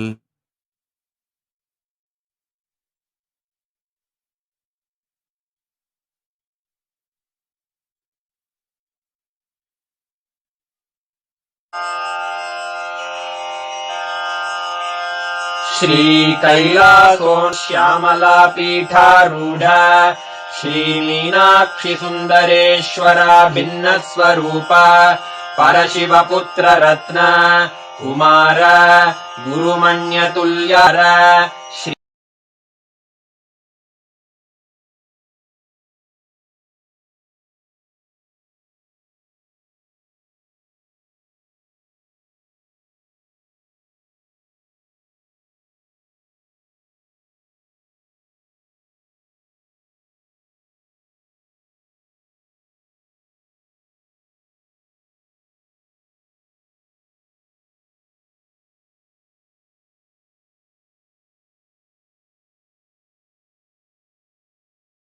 Hinduism, Jagadguru Mahasannidhanam, His Divine Holiness, Bhagavan Nithyananda Paramashivam. Let's start with the Sadguru Vandanam. Nithyanandam Paramasukhanam Kevalam Jnanamurtim Dvandvatitam Gaganasadushnam Tattvamasya Lakshmam Ekam Nityam Vimalamachalam Sarvadi Sakshi Bhutam Bhavatitam Trigunarahitam Sadgurum Tam Namami. Let's go through the disclaimers. Security measures: no photography, video, audio recording. Important cautions: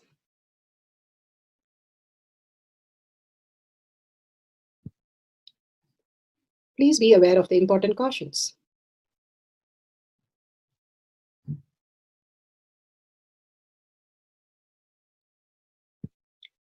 What is spa manifestation? Let's hear from Bhagavan himself explaining what is spa manifestation. All the 25 states of consciousness, when they happen in you, due to your chemicals and hormones ups and downs, it is powerlessness. When it happens in you, out of your free will and consciousness, it is powerfulness. That's all. When you fall into sleep, it is powerlessness. When you enter into sleep, it is powerfulness. When you fall into dream, it is powerlessness. When you decide to dream, it is powerfulness.